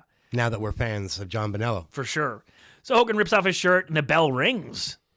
But there's sort of like this anxious moment of like what's going to happen between Hogan and Andre. So unlike a normal Battle Royal, there's this little delay, a little moment of silence. And there's the big standoff and stare-off between Hogan and Andre. And Andre starts to step towards Hogan, and Hogan's starting to shake. He's starting to hulk up before there's ever even a match. And just as they're about to fight, And I remember this, like I wouldn't have ever have had to watch this again. I remember this clear as day, just as they're about to go at it. Paul Orndorff comes flying in with his running forearm and nails Hogan. It's so great. Yep. And the bad guys swarm Hogan and the good guys swarm Andre. Yep. And it's like, he's just like, Coco and everybody got their arms around him. It's just such a good look. Yeah. Yeah, I watched it. I must have had it on VHS tape, and Orndorff flying in there. It's like deja vu because I watched it so many times. It's great. That's right. I love it. So there's just this massive bodies. So we got Orndorff, Hercules, and Honky Tonk Man triple teaming Hogan. I just love the look of that. Like, he's getting beaten down to his knees with the three of these guys pounding on him. You can see in the background, Andre is grabbing Mulligan and Coco to smash them together. And Ron Bass is joined in to beat up on Hogan. Now, Sika, oddly enough, even though I mentioned there was 10 good guys and 10 bad guys, the thing I noticed is Sika basically wrestles as a good guy because all he really ever does is interact with Andre. You never see Sika beating up, a Killer Bee or an Islander or something. He seems to just be fighting Andre. So I wasn't sure why that was. It was kind of odd. In my head, I thought, there must have been more bad guys in the ring than good guys, and that was just a way to kind of even it off. But no, it was 10 and 10, so... his manager should have told him to stay away from Andre because it doesn't work out for him. Was the Wizard there? I didn't see him on the outside. We definitely saw Heenan and Jimmy Hart, and I'm trying to think if there was any other managers, but I think Slick was out there. I saw Slick. Yeah. I wonder why Sika got such a short change run. Yeah. Because I can't even think, where was his heat? Who was his? Oh, sorry, in the WWF? Yeah. He's gonna get a main event against Hogan coming up. Yeah. Great. Yeah. Yeah, I think he had... if only life were that easy. What else do I want? He had the long-standing relationship with, Vince Sr., as part of the Samoans and everything. So I thought, I guess they just brought him back in to give him work and just, run him around the circuit and let him beat up jobbers and lower card guys and lose the odd feud. Okay. So Hogan's just starting to get up off his knees as he's being pounded on. But this is where Hogan finally rallies and he pushes everybody off and he starts laying out those right hands, one after the other. Bang, bang, bang. And he's knocking everybody back. And basically, at this point, even guys like Reed and Butch Reed and Smash come in to start trying to beat up Hogan, but he's rallying too much. He's throwing too many punches. And Billy Jack Haynes comes in there to kind of help him about. And he rakes Orndorff's eyes, Hogan does, to get him out of the way. And then surprisingly, it's not long, he lifts the Honky Tonk Man with his suspenders and just easily flips him over the top rope with a body slam for the first elimination. And as a kid, I just remember thinking I guess he's nobody. Like, this really didn't look good on him, because he'd been kind of protected on TV to this point, and he was just eliminated so easily, And I was like, what's going on here? And I didn't think anything would ever come of the Honky Tonk Man, which of course would go on to be very, very wrong. But obviously they didn't have any real plans for him at this point, maybe. Yeah, I probably was like, good. I knew it. Yeah, I hated him. So yeah. He's a phony. I knew it. Get him out of there. Get him out of there. Yes. So Reed and Orndorff are double teaming Hogan in the corner. And Andre is choking someone on the far ropes. I think it's Sika. You can't even see who it is. And he's ignoring attacks from Blackjack Mulligan. Mulligan's beside him, hitting him, and Andre's not even looking at him. Yeah. Jesse keeps talking about, all the huge men in the ring dwarfed by, That's right. Of course, Mulligan, is reported to have tried to fight Andre. I was going to say. It's not going to... Didn't go well. Yeah, it didn't go well then. Won't go well now. So Hercules joined in on the triple team on Hogan. They always have to keep multiple people on Hogan to try and keep him down. And I love seeing Hercules and Orndorff working together, as a team in this for much of this battle royal. They coordinate their attacks on Hogan for most of it. And like I said, he didn't get a lot. There's a little snippet from a Billy Jack Haynes Hercules match, I think that was on one of the cards, where they bring Orndorff out as an observer. So that's some of the only times I can think of where, again, the Heenan family didn't run around as much as they were all under one manager, they weren't always out there supporting each other or attacking guys for each other. So it would have been great to see those guys have a little title run. That's Orndorff right. And Hernandez. Yeah. They both in this era, they were near top guys and look great together. So more of that, please.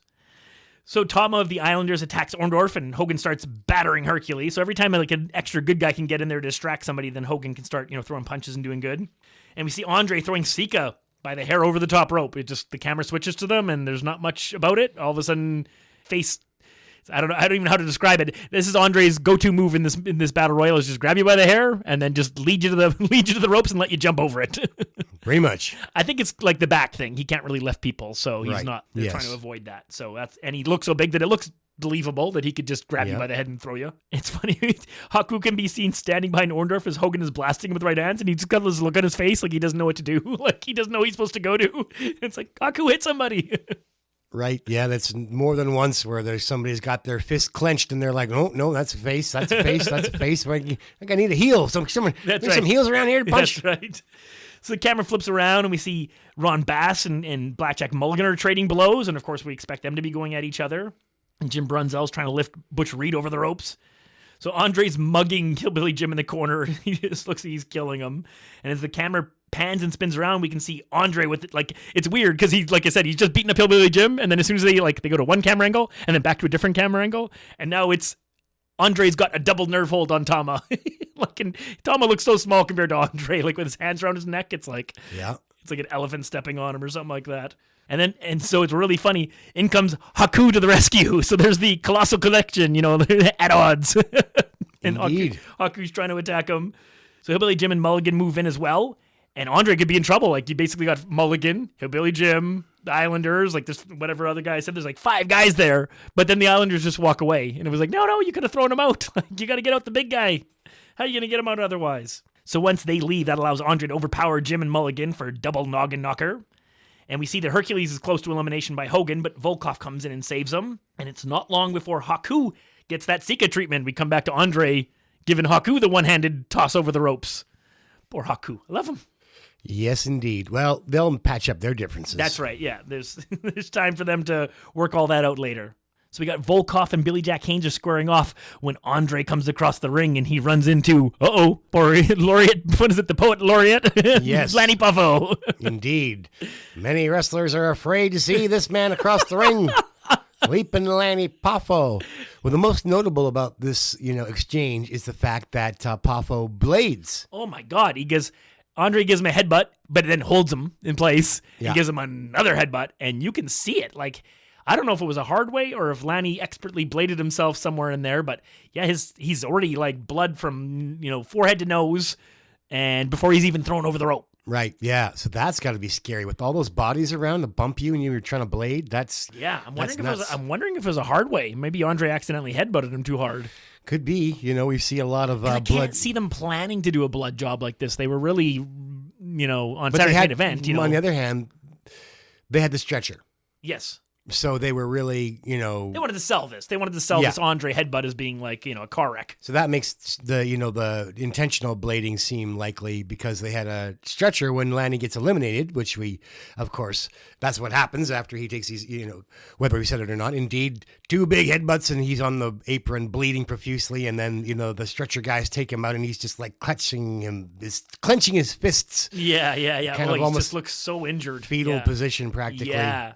Yeah, it's interesting when they carry him off. He's like, he rolls over on his side, which somehow makes him look even more injured than if he was just laying on his back. Yeah, very convincing. They really do a close up too, getting right in there. And I'm like, that's why I'm surprised. I'm surprised they wanted to put all this blood on Saturday's Main Event, but hey, we'll take it. It adds the flavor to the Battle Royal. Right. Well, 10:30 on a Saturday night, I guess different. Yeah, that's a good point. That's an excellent point. Yeah. Once we see that happen, Tama comes off the second rope to the back of Billy Jack Haynes' head. So we got a good guy attacking a good guy. I thought that was worth noting. And Andre and Mulligan are squaring off again. But the Cowboy can't win the fight in the ring or in real life, as Jeff mentioned. Right. Andre's looking for that plate glass window to throw him through. Crash. Send him to the hospital, then send him back to the bar. So a group of heels have Hogan tipped over the ropes as they do it typically in a battle royal. You get a bunch of guys to hold the guy up while he's holding onto the ropes with his hands, kind of resting his back against the turnbuckle. That's kind of a little rest spot where they kind of hold him there and make it look like they're struggling to throw him out, but they're really actually just cautiously making sure they don't throw him out because that's not what's supposed to happen. So it's really funny. Hercules is engaged in this Hogan lift, and his hands are all tied up. So Brunzell comes over and is taking free shots at Hercules because Hercules can't defend himself. So I love that. Brunzell makes me laugh a couple times in this. He's pretty good. And then we see Ron Bass comes over, and he's getting some free shots on Hogan while he's being lifted up. He's bigger than I thought, Ron Bass. He's a big guy. I didn't realize that until he was standing next to Butch Reed, and I was like, ooh, he's bigger than, he's like taller. Yeah, thicker, much thicker, yeah. Yep. Not sculpted, but yeah, he's bigger than I thought. So Andre's got this big choke on Mulligan going, and he's just choking him out on the ropes. And B. Brian Blair comes in to help him out. It's really the first time I kind of noted B. Brian Blair even being in the match. I kind of did never see him. He was kind of behind people the whole time. And Andre just throws him away, just shoves him, just gives him a shove, and he just pushes him like across the ring. It looks really funny. And he just keeps choking Mulligan. So Coco and Tama and Billy Jack Haynes have all come over to clear off the heels from Hogan. So Hogan's finally, down out of that corner. And, here's where we get to see they go to outside the ring for Poffo on that stretcher and that real close up on the blood and how rough he looks. And McMahon's really funny. He says, "Look who Andre's picking on." He's getting all mad. Why didn't he pick on Mulligan? And it's like, he's been beating the crap out of Mulligan the whole match. What are you talking about? Indeed. And here we go. Butch Reed and Ron Bass are mixing it up. They're throwing some punches at each other. And I was like, whoa. Just like Jeff said, A, Ron Bass is bigger than him, and B, two heels hitting each other. So that's the neat thing about a battle royal, is that we get to see different things we normally don't see in any matches. And then immediately after that, we see Butch Reed and Ron Bass double teaming Hogan. So they go from like landing blows at each other, and then like milliseconds later, they got Hogan. But this is the part where Hogan's being held open, for some punches and stuff like that.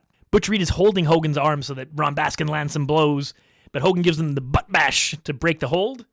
And then basically Ron Bass gets a little overzealous with his punches, and Hogan's able to like duck one of those punches and essentially like fireman carry, backflip him out of the ring. And Ron Bass, the cowboy, is gone, mustache and all. There's a really funny spot. Blair is being beaten up on the ropes, and then someone walks away from him.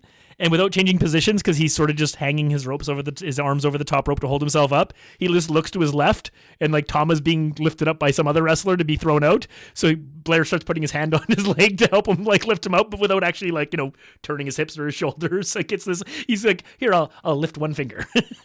Aha. It was really funny. I'm like, what are you Sounds doing? heelish. A little bit, yeah. There's moments where you see good guys and bad guys trying to throw each other out. So Demolition are in one corner, and they're double lifting Hillbilly. But one of the B's has managed to get in there and, in for the save. And as we flip, Andre is hip-tossing Mulligan out. Get that window over there so he can crash through it. No bunkhouse champion tonight for our cowboy, Blackjack Mulligan. He's gone. So Andre then is headbutting his former machine partner, Axe, beating up the superstar. And Hulk is punching Volkov, who just looks completely out on his feet.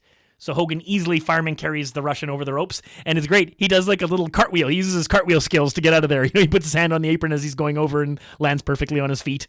He literally looks like he's doing a cartwheel. Who? Volkov. Ah, yeah, right. The master of the cartwheel. So Andre threw out Big Machine, then he goes after Super Machine. That's right. Yeah, exactly. Yeah. All the machines are getting it. Blackjack was Big Machine. That's right.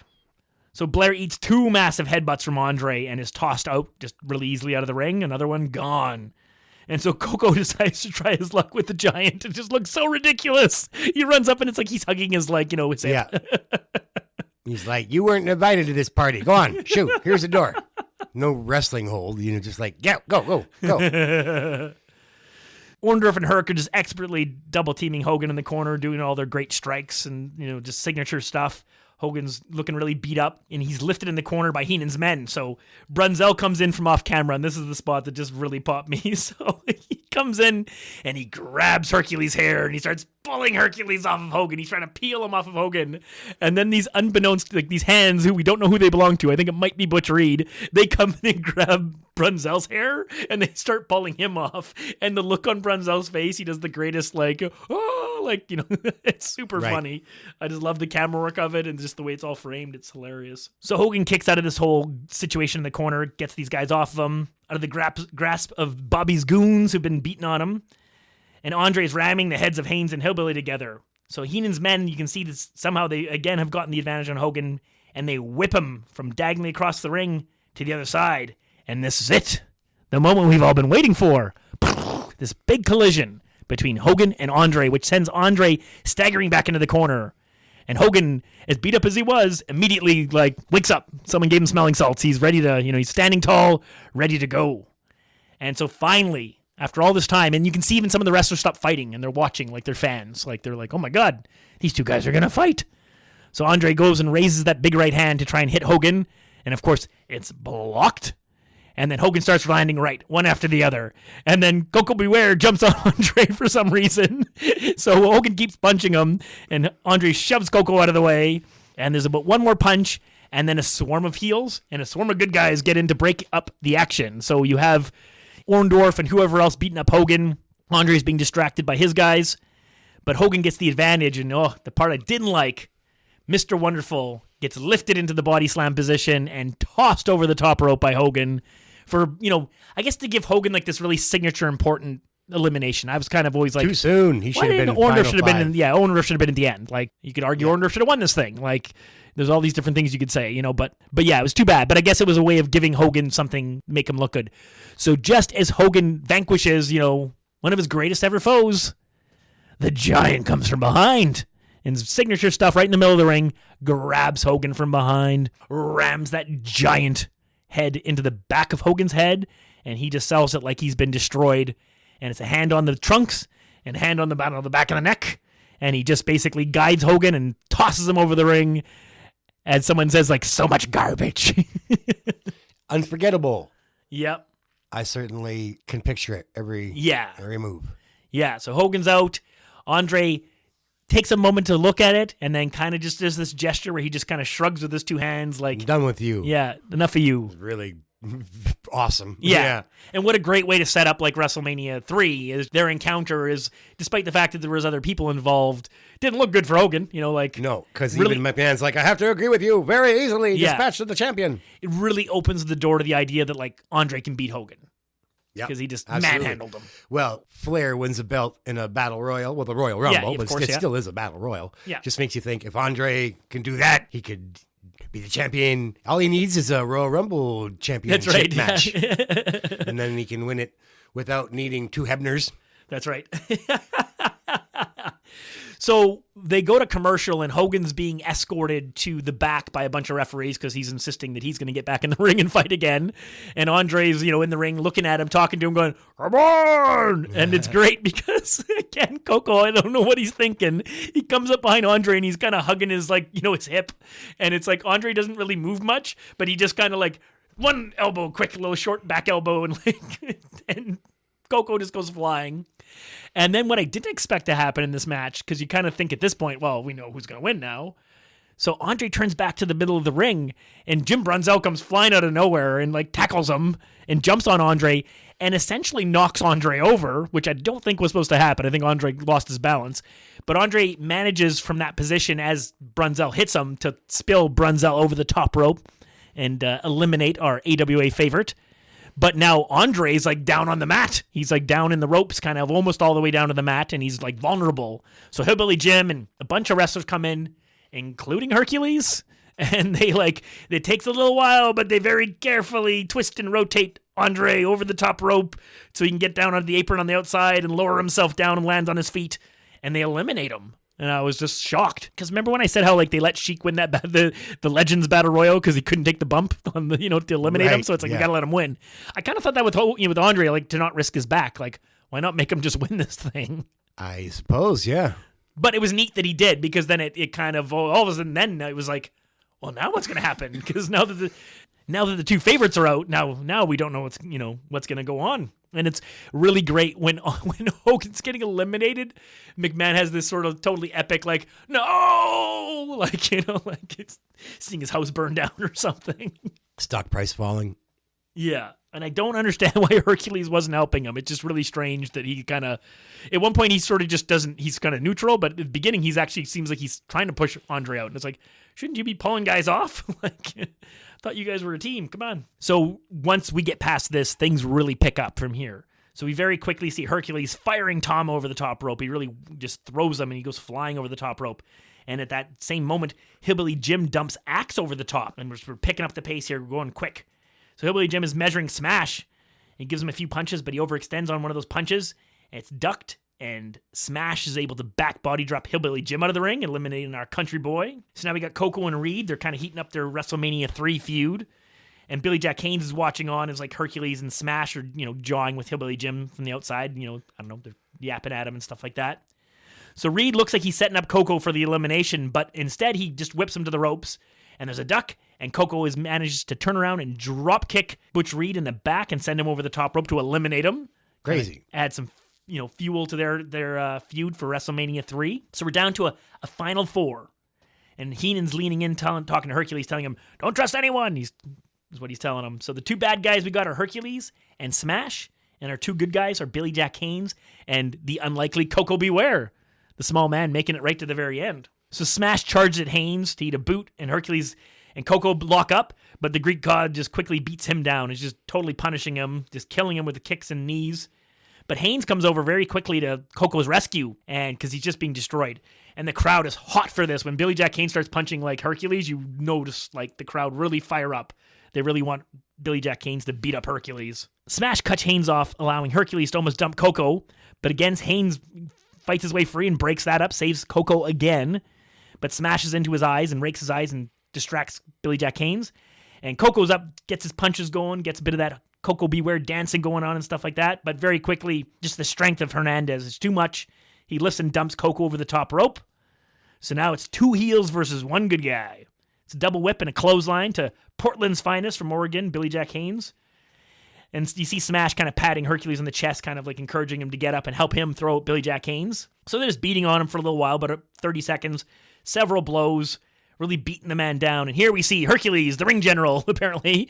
He's instructing that there's going to be this big something. I don't know. He's flexing, he's showing Smash. I don't know if it's clothesline or what he's saying. Yeah.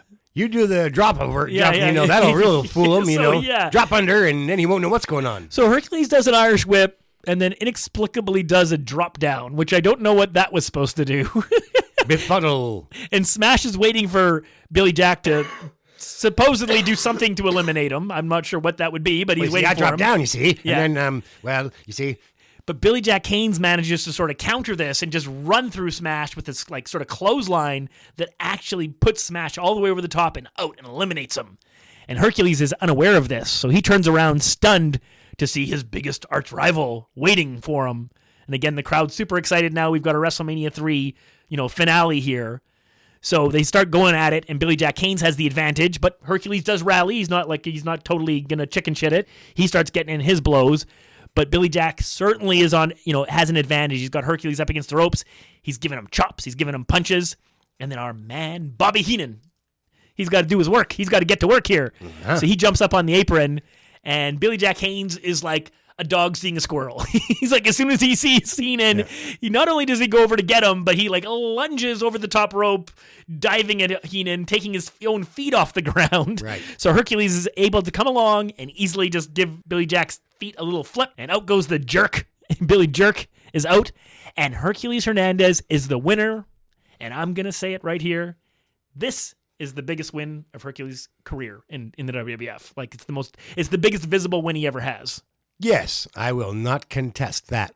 I love some of his stuff with like Power and Glory and whatnot, but I can't, gotta say, because this Battle Royal was so important. Look at all these guys that were in here. But yeah, I don't know why it was Smash. Why couldn't that have been Orndorff? Why wasn't it? Also, why wasn't there the $50,000 paycheck? That they're always. Yeah, they didn't really get into that. Often the storyline is the winner receives a big, chunk of change. 10,000, the 20,000. They also would sometimes in the storyline say that it's like they each paid $1,000 to be in it. And then the winner take all. So it'd be a $20,000 battle royal where every guy paid $1,000 to be in it. That's hilarious. Yeah, it's like gambling for wrestling. Wow. So yeah, you got to hear it. I love. They very quickly they show you some stuff from some replays, but they very quickly go to the back, and Mean Gene's with Andre, but Bobby Heenan comes in right away, and he is fired up. This is like Heenan on Piper's Pit when he's mad about Orndorff firing him. Like, that's how like fired up he is. And just like Jeff just said, Heenan never wins. So Heenan finally won. Hercules won.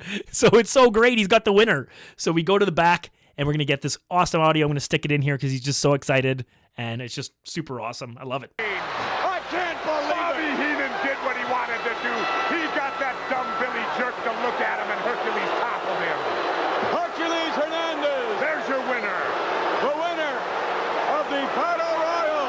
And Bobby the Brain Heenan couldn't be happier. Standing by right now, Mean Gene Okerlund, along with the one and the only Andre the Giant. I cannot believe that spectacular Battle Royal. Hercules coming up the winner, Andre the Giant. Your thoughts on it all?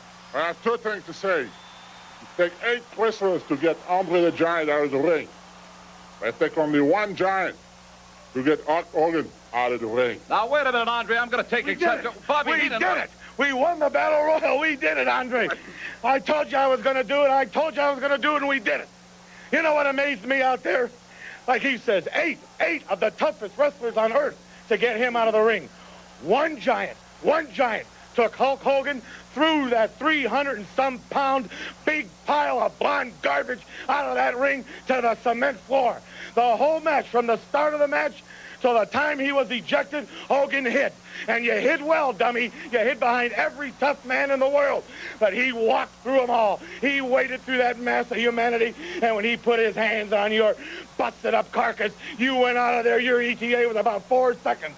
And like I said, this man, 15 years undefeated, is going to remain undefeated. And by God, he is going to become the next heavyweight champion of the world. Let's go. With team effort, I guess you'll have to say, for Bobby Heenan. Andre the Giant, I thank you very much. Vince, I don't know what I can tell you. Back to you.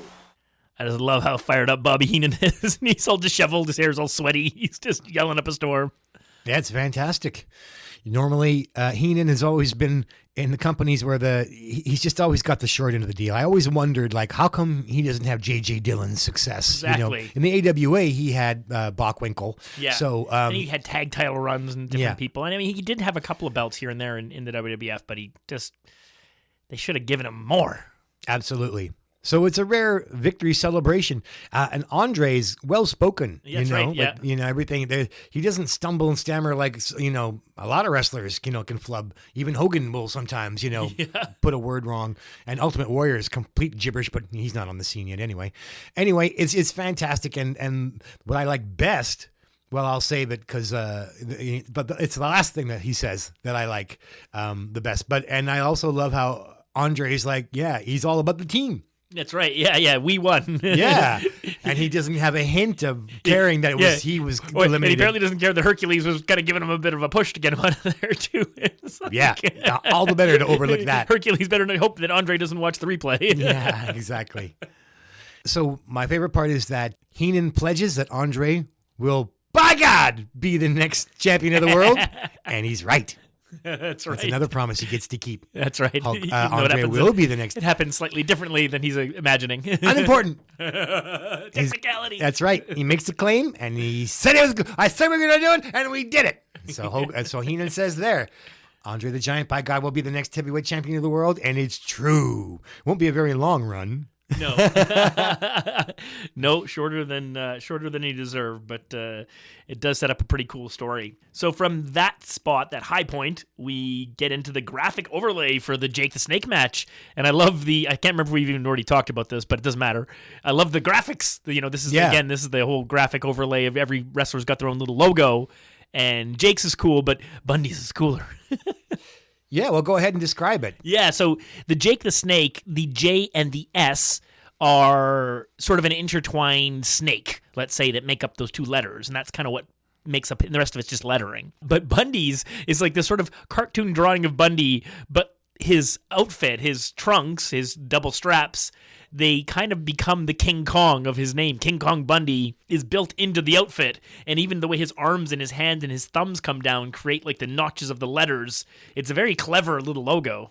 Yeah. Well, you spent some time doing graphic design, didn't you, Corey? Yeah, I came out of high school and did some fine arts, and later on did some production art and all this different stuff, and found out that they paid minimum wage for apparently having some skills and training, so kind of got away from that path because there's just too many people trying to do it, and there was no compensation for doing it, so had to move on. Well, you made a poster for me anyway. I appreciate that back in the day. That's right. As for the match, well, everybody's caught up to me, the genius, heel cheering young Jeff Hughes who loved Jake. But now I look back and I realize that anybody watching that Jake Savage match, they fooled me because both McMahon and Ventura said, we thought the crowd would cheer for the Macho Man. But no, they love Elizabeth and they hate Randy Savage. Right. She didn't have a chance of being cheered in that match, hiding behind Liz and Jake with his deadly DDT. I mean, like, I was putty in their hands. Of course you're going to cheer for Jake. Yeah. So maybe I wasn't so special or so smart after all. But anyway, I was a dedicated Jake fan. And this match gives us a little peek of his December because he has several house show matches against Kamala and Bundy in December. Jake does. Yeah. So we never took a look at any of those. I didn't see any of those come up on Boston or Philly or any of those. So this is, this gives us a look at what it looks like. I will say something, and I'll save it for the next Saturday main event, but there was a move I thought I was going to see in this match, and it's not in this match, and I was like, huh? But I'll talk about that at the next Saturday main event. Right. Well, tonight Jake is wearing, he's got a white snake wrapped around his red full-length tights. Because Jake mixed it up all the time. He's ditched his hospital orderly, trunks or the tights, that he used to wear, and he's always got now some shiny spandex. But he mixes up the colors, and there's always a snake wrapped around one leg or both legs. It actually starts with Mean Gene, and then Damien sticks his head in the frame, and Gene jumps because he gets spooked by Damien. Jake goes on to tell Gene that we're hungry, and a lot of references to just how big Bundy is, and that they're going to eat him, Gene says, well, what about a little foreshadowing, actually, to the earthquake Damien storyline years later? And Gene says, well, aren't you afraid that Damien might get squashed or, Bundy will splat? And he's like, no, of course not. We're going to go out there and take care of business. So Bundy doesn't get an entrance, or he didn't have music, but he's already in the ring waiting for Jake, and this was the headliner, the last WrestleMania. This was the top heel. So you can tell that this is Jake's on his way up, and Bundy's now, not in the title picture. That's right. So too bad for Bundy. But anyway, the crowd is really excited as Jake makes his entrance. They're hot for him. They're super excited. The DDTs just captured their imagination like it had caught mine. So when the match starts, Jake immediately gets Bundy's arm, puts him in a little wrist lock, but Bundy's so big and so powerful that even though his arm's kind of twisted and stuck straight, he can still kind of just take a step back, and Jake goes with him. Drag him around. Exactly. So he's dragging Jake around even though he's in an arm bar. Yeah. I remember Animal doing that to Kurt Hennig in a match we talked about several weeks ago. It was just like, Kurt Hennig's got control. No, he doesn't. Animal's just too big. Yeah. Bundy just basically drags Jake in and clubs him across the back a couple of times. So Jake's got to get out of there. That's not going to work. That's right. This battle of former Legion of Doom partners, stablemates. Yeah, good point. No kidding. All we're missing is Road Warriors and Paul Ellering. I think Matt Bourne and a couple other people are in and out. But there's something there. We get another collar and elbow lockup, but Bundy's so powerful that he's able to back Jake into a corner. Only thing is, Bundy doesn't know which corner he's backed Jake into. Bundy rears back for a huge clubbing forearm, and Jake ducks out of there, even though he's probably taller than Bundy. He's lean. Yes. So he sneaks under that arm, and Jake's in the middle of the ring. Bundy spins around and rise. I love the way Bundy emotes and sells and the noises he makes. He's a great storyteller with his sounds and his body and he's one of the best. As far as being, I didn't realize how much I liked him. And like I said, in '85 and stuff, he's still so mobile. Yeah. His ability to sort of hit the canvas and get up really quick on his feet is actually really impressive for his size. Right. Good opportunity for me to say that he doesn't go to the canvas very often. That was when they were building him for Hogan, nobody could knock him off his feet. That's right. Yeah, he's like a wall that can't be moved. Exactly. But I love the way he, I like the Duke of Dorchester, Pete Doherty. I love the way that he growls and yells and and vocalizes. I really like Bundy's. His face is always in it. It's his storytelling with everything. Yeah. So he really is. I didn't realize just how good King Kong Bundy is. So Bundy, he's missed Jake and he spins around and Jake's in the middle of the ring. Yeah. But Bundy's still in the corner and he's mad because he's missed. But then Jake just wags his finger and points at Bundy's feet. That's Bundy right. looks down and then there's, this 12-foot boa constrictor in a canvas bag. And so Bundy scrambles. Yes. The big man pretends to be scared. It's like he realizes he's standing barefoot on coals. Yeah, it's great.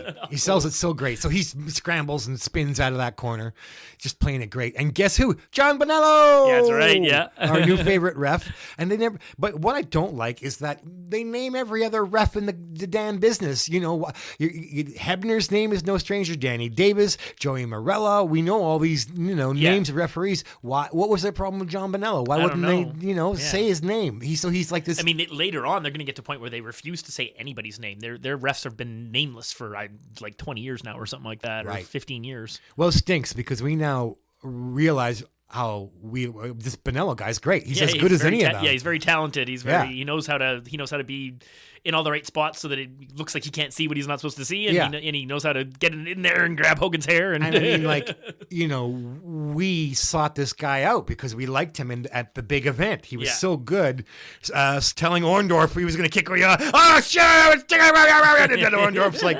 scowling and mad, but he's just standing up to Orndorff so well. Like, I'm the referee. You know what I'm saying? It's just, I really think he's awesome. So it sucks that they never say referee John Bonello in between Bundy and Jake. Yeah. But we're fans of John Bonello, who Corey discovered was a former NWA Tag Team Champion. That's right, to my surprise. Yeah, well, one day we'll go and look up a match and call a Bonello match. Yeah. So, back to the action. We get another collar and elbow between Jake the Snake and King Kong Bundy. Jake puts a side headlock on the big man, which after a few seconds, he easily pushes Jake off and into the ropes.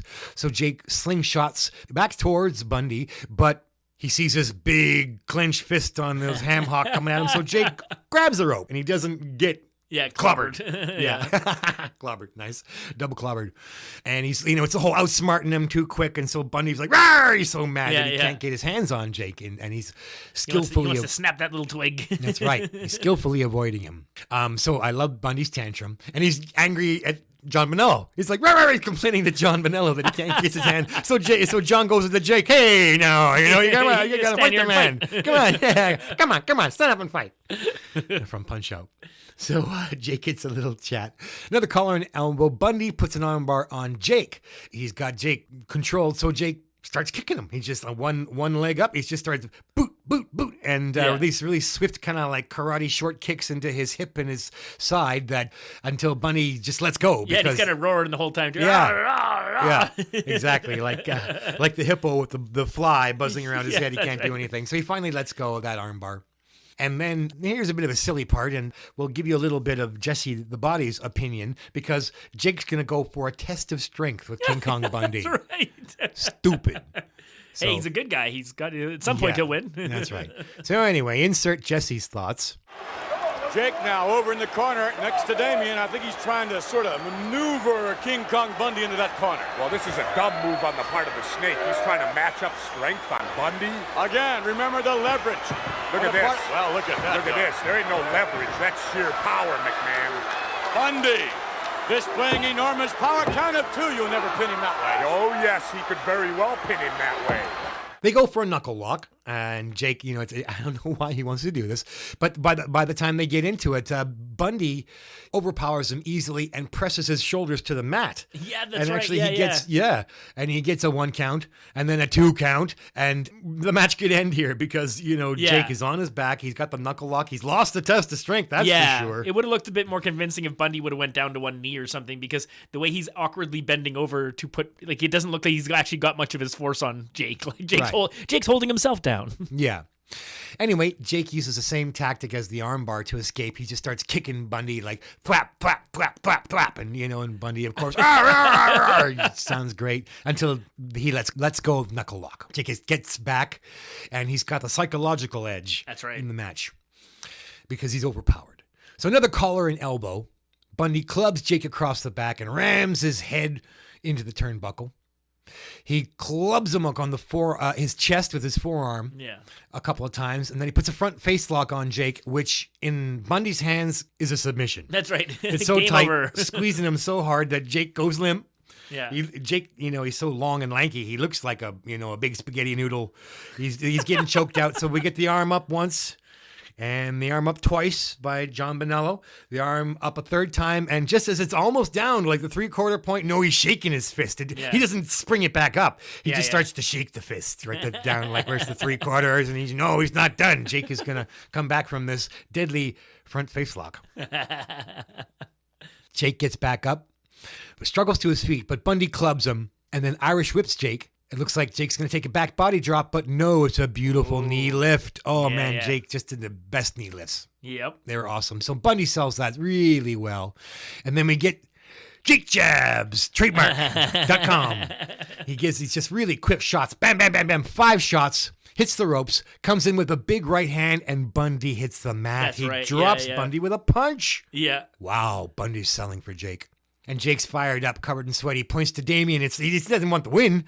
He wants to eat Bundy. Damien, he wants to feed Bundy to Damien. That's victory. So he's pointing in the crowd. Ah! He's pointing at Damien.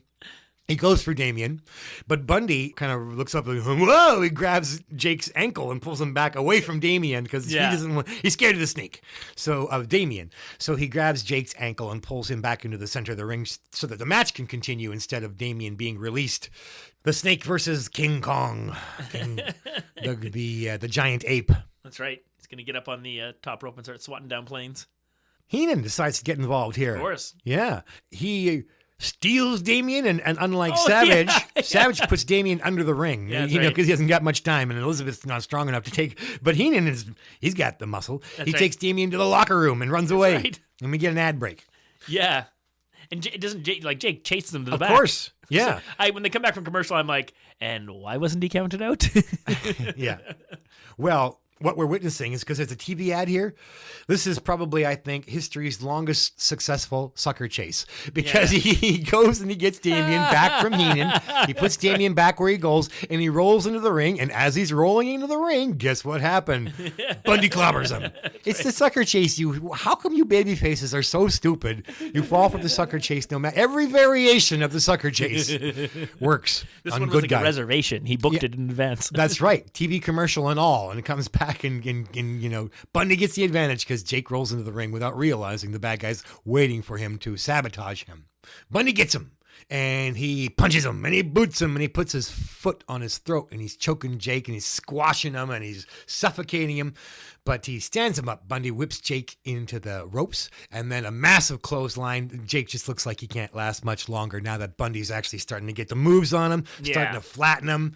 And now that Heenan has gotten involved, now Bundy can shine.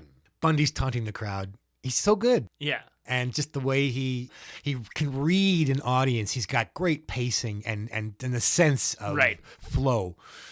So I'm glad he had his run as top heel, and then he had WrestleMania II. Actually, I'm starting to revise my opinion of King Kong Bundy. He's more of a gem than I realized. So he gets up Jake's getting up real slow. Bundy floors. Now Bundy decides to just take 2 steps and flatten him with a shoulder block. Yeah. No whips, just like left, right, clobber. And Jake hits the ground, and then Jake gets up again, and Bundy just has to walk 3 paces and lean into him, and Jake goes down again. But on the 3rd attempt, Jake sidesteps him, and Bundy goes crashing into the corner, of course, and down because he was really leaning into it. So when Jake's not there, he's like, "Whoops!" and he takes a Bret Hart style crash, not running, but just with all that muscle. So Bundy's down. When he gets to his feet, we get the Jake jabs. 7 punches in his speed of light. Bundy goes down. And now Jake gestures for Damien. Ooh. And he gets over to Damien. But the ref is like, hey, you can't. Or John Bonello's that's like. right. He's not going to fall for this. That's right. Shenanigans. So what does John Bonello get for his Law and Order? It's crazy. The babyface knees him in the gut. Yeah. So the heel tactics are still there. Beating up the ref is okay, according to Vince McMahon. It's kind of like the Savage snake match, the ending with them both beating up the ref. Yeah, that's right. Hebner just gets murdered by them. Villainously, Jake does knee our poor John Bonello, and that allows him to go for Damien. But he does get disqualified, naturally, as he should. Yeah, as he should. So Bonello calls for the bell. But there's now a back and forth because that prevented Damien from getting released. So there's a back and forth between Bundy and Jake. Bundy actually body slams Jake and looks like he's going to, the match is over, but it looks like he's going to, put him out with a big elbow drop. Yeah. But Jake rolls out of the way. That's right. And so when Bundy hits the canvas, he's pretty hurt. And then Jake gets up and he signals again, but this time he signals for what the crowd really wants. That's right. The damn devastating terror. And they like the snake. They love the move. That's right. And he lands it. He teased Bundy. Now, minor botch. His arm slips off, maybe minor that sweaty mid-level. head. That sweaty head comes out. So There's it is kind of funny. To keep, yeah. Essentially, King Kong Bundy gives himself a DDT. Pretty much. Because Jake's already going down and he doesn't have Bundy with him anymore. Yeah, the timing's off. His arm slips Bundy off. still of Bundy. face plants. Yeah.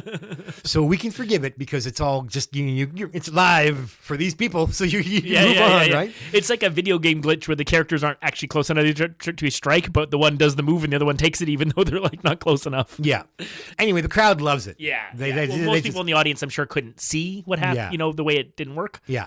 Some people probably could, but who knows? And then, there's Bundy, virtually unconscious. Yeah. So Jake is now now the Snake. And Vince McMahon is just, hilarious. Like a 14-year-old getting his hands on his first Playboy. He's just like, oh my God. I'm so excited to see the Snake. What a change of pace. He is such our chaotic good. He's insincere. Like a year ago, he's like, it's disgusting. Oh, disgusting. I can still hear McMahon complaining about the Snake on a jobber. Disgusting. What kind of a man? Or on Ricky Steamboat. Yeah. And here he's like, I want to see Damien get somebody. That's and Jesse's like, well, why don't you go in there, McMahon? I love it because I think they have Heenan, I believe. Yeah, that's right. There's a couple more spots. That's right. Yeah. Heenan saves Bundy from the Snake. Yes. He rolls, quote. He taps Bundy's leg, which Bundy wakes up and rolls. And he rolls him. How do you roll 450 pounds towards you? When you're not even in the ring. That's he just puts his hand on his ankle. Yeah. And it's just like this way. So Bundy rolls out of the ring, and Jake's going to get him anyway. Heroic John Bonello tackles Jake. That's right. To save Bundy. So I'm waiting for the tag match next month, Bundy and Bonello versus, Jake and Damien in a special cross animal human tag match. No, I'm not. We all know I like John Bonello. So, yeah, he ends up getting the Snake. John. I know. And the best part of it is like, Vince is cheering like, on. Get him. I know. She's like, I can't believe you, McMahon. Yeah, it's pretty hilarious. So what a great match. This is what I was wanting as a big Jake fan. It feels like he won, even though he was disqualified. Yeah, got his move off. Yeah. So great match. He had the last laugh. Love it. Yeah, it's really well done, and it sort of started in December, really, but as far as on TV, this kind of begins this trend of Jake versus some type of a giant. Bundy, Kamala, Andre, or eventually Earthquake, and other. I'm sure there's others. They loved putting Jake in the ring with really big guys. Well, he was so tall, and Jake was so tall that it kind of looked like he had to move. So those are his. Those are how could he fight these guys? Yeah, that's how. With different booking, I'm sure Jake would have been my favorite wrestler of all time. Just not for the bad luck that he never got his, but also I love Randy Savage because of his humility and his willingness to lose for the greater good. Yeah. As a performer, also a guy with a big ego, I just appreciate somebody who's like, no, put your ego aside and like it's about the show. Right. So, now that I'm older, hopefully my egos doesn't interfere with my decisions as much. But yeah, Savage's greatest moments were his losses, and like, he didn't care. He was so I don't know, but I'm not saying that Jake made any mistakes by at any point that I think that like, oh, Jake should have said I'm willing to lose. It was bad luck that I kind of really wish that Vince had turned Thunderlips heel and let Jake babyface and just see what that, like Jake said, give it a try. I can understand why they didn't do it, like why at that time they didn't turn Hogan heel. It makes sense why not, but yeah, they could have had them wrestle. They could have had them wrestle more publicly in like a, even if it was just a Soundsman event match or something. Didn't happen. Wish it did. So we're gonna go to a Hart Foundation inset promo before we go to commercial because we've got an important tag team title defense of these bastards, these undeserving champions. They're coming to TV near you. They're wearing pink, and I'm probably not supposed to like that, I guess. In 1987. Yeah.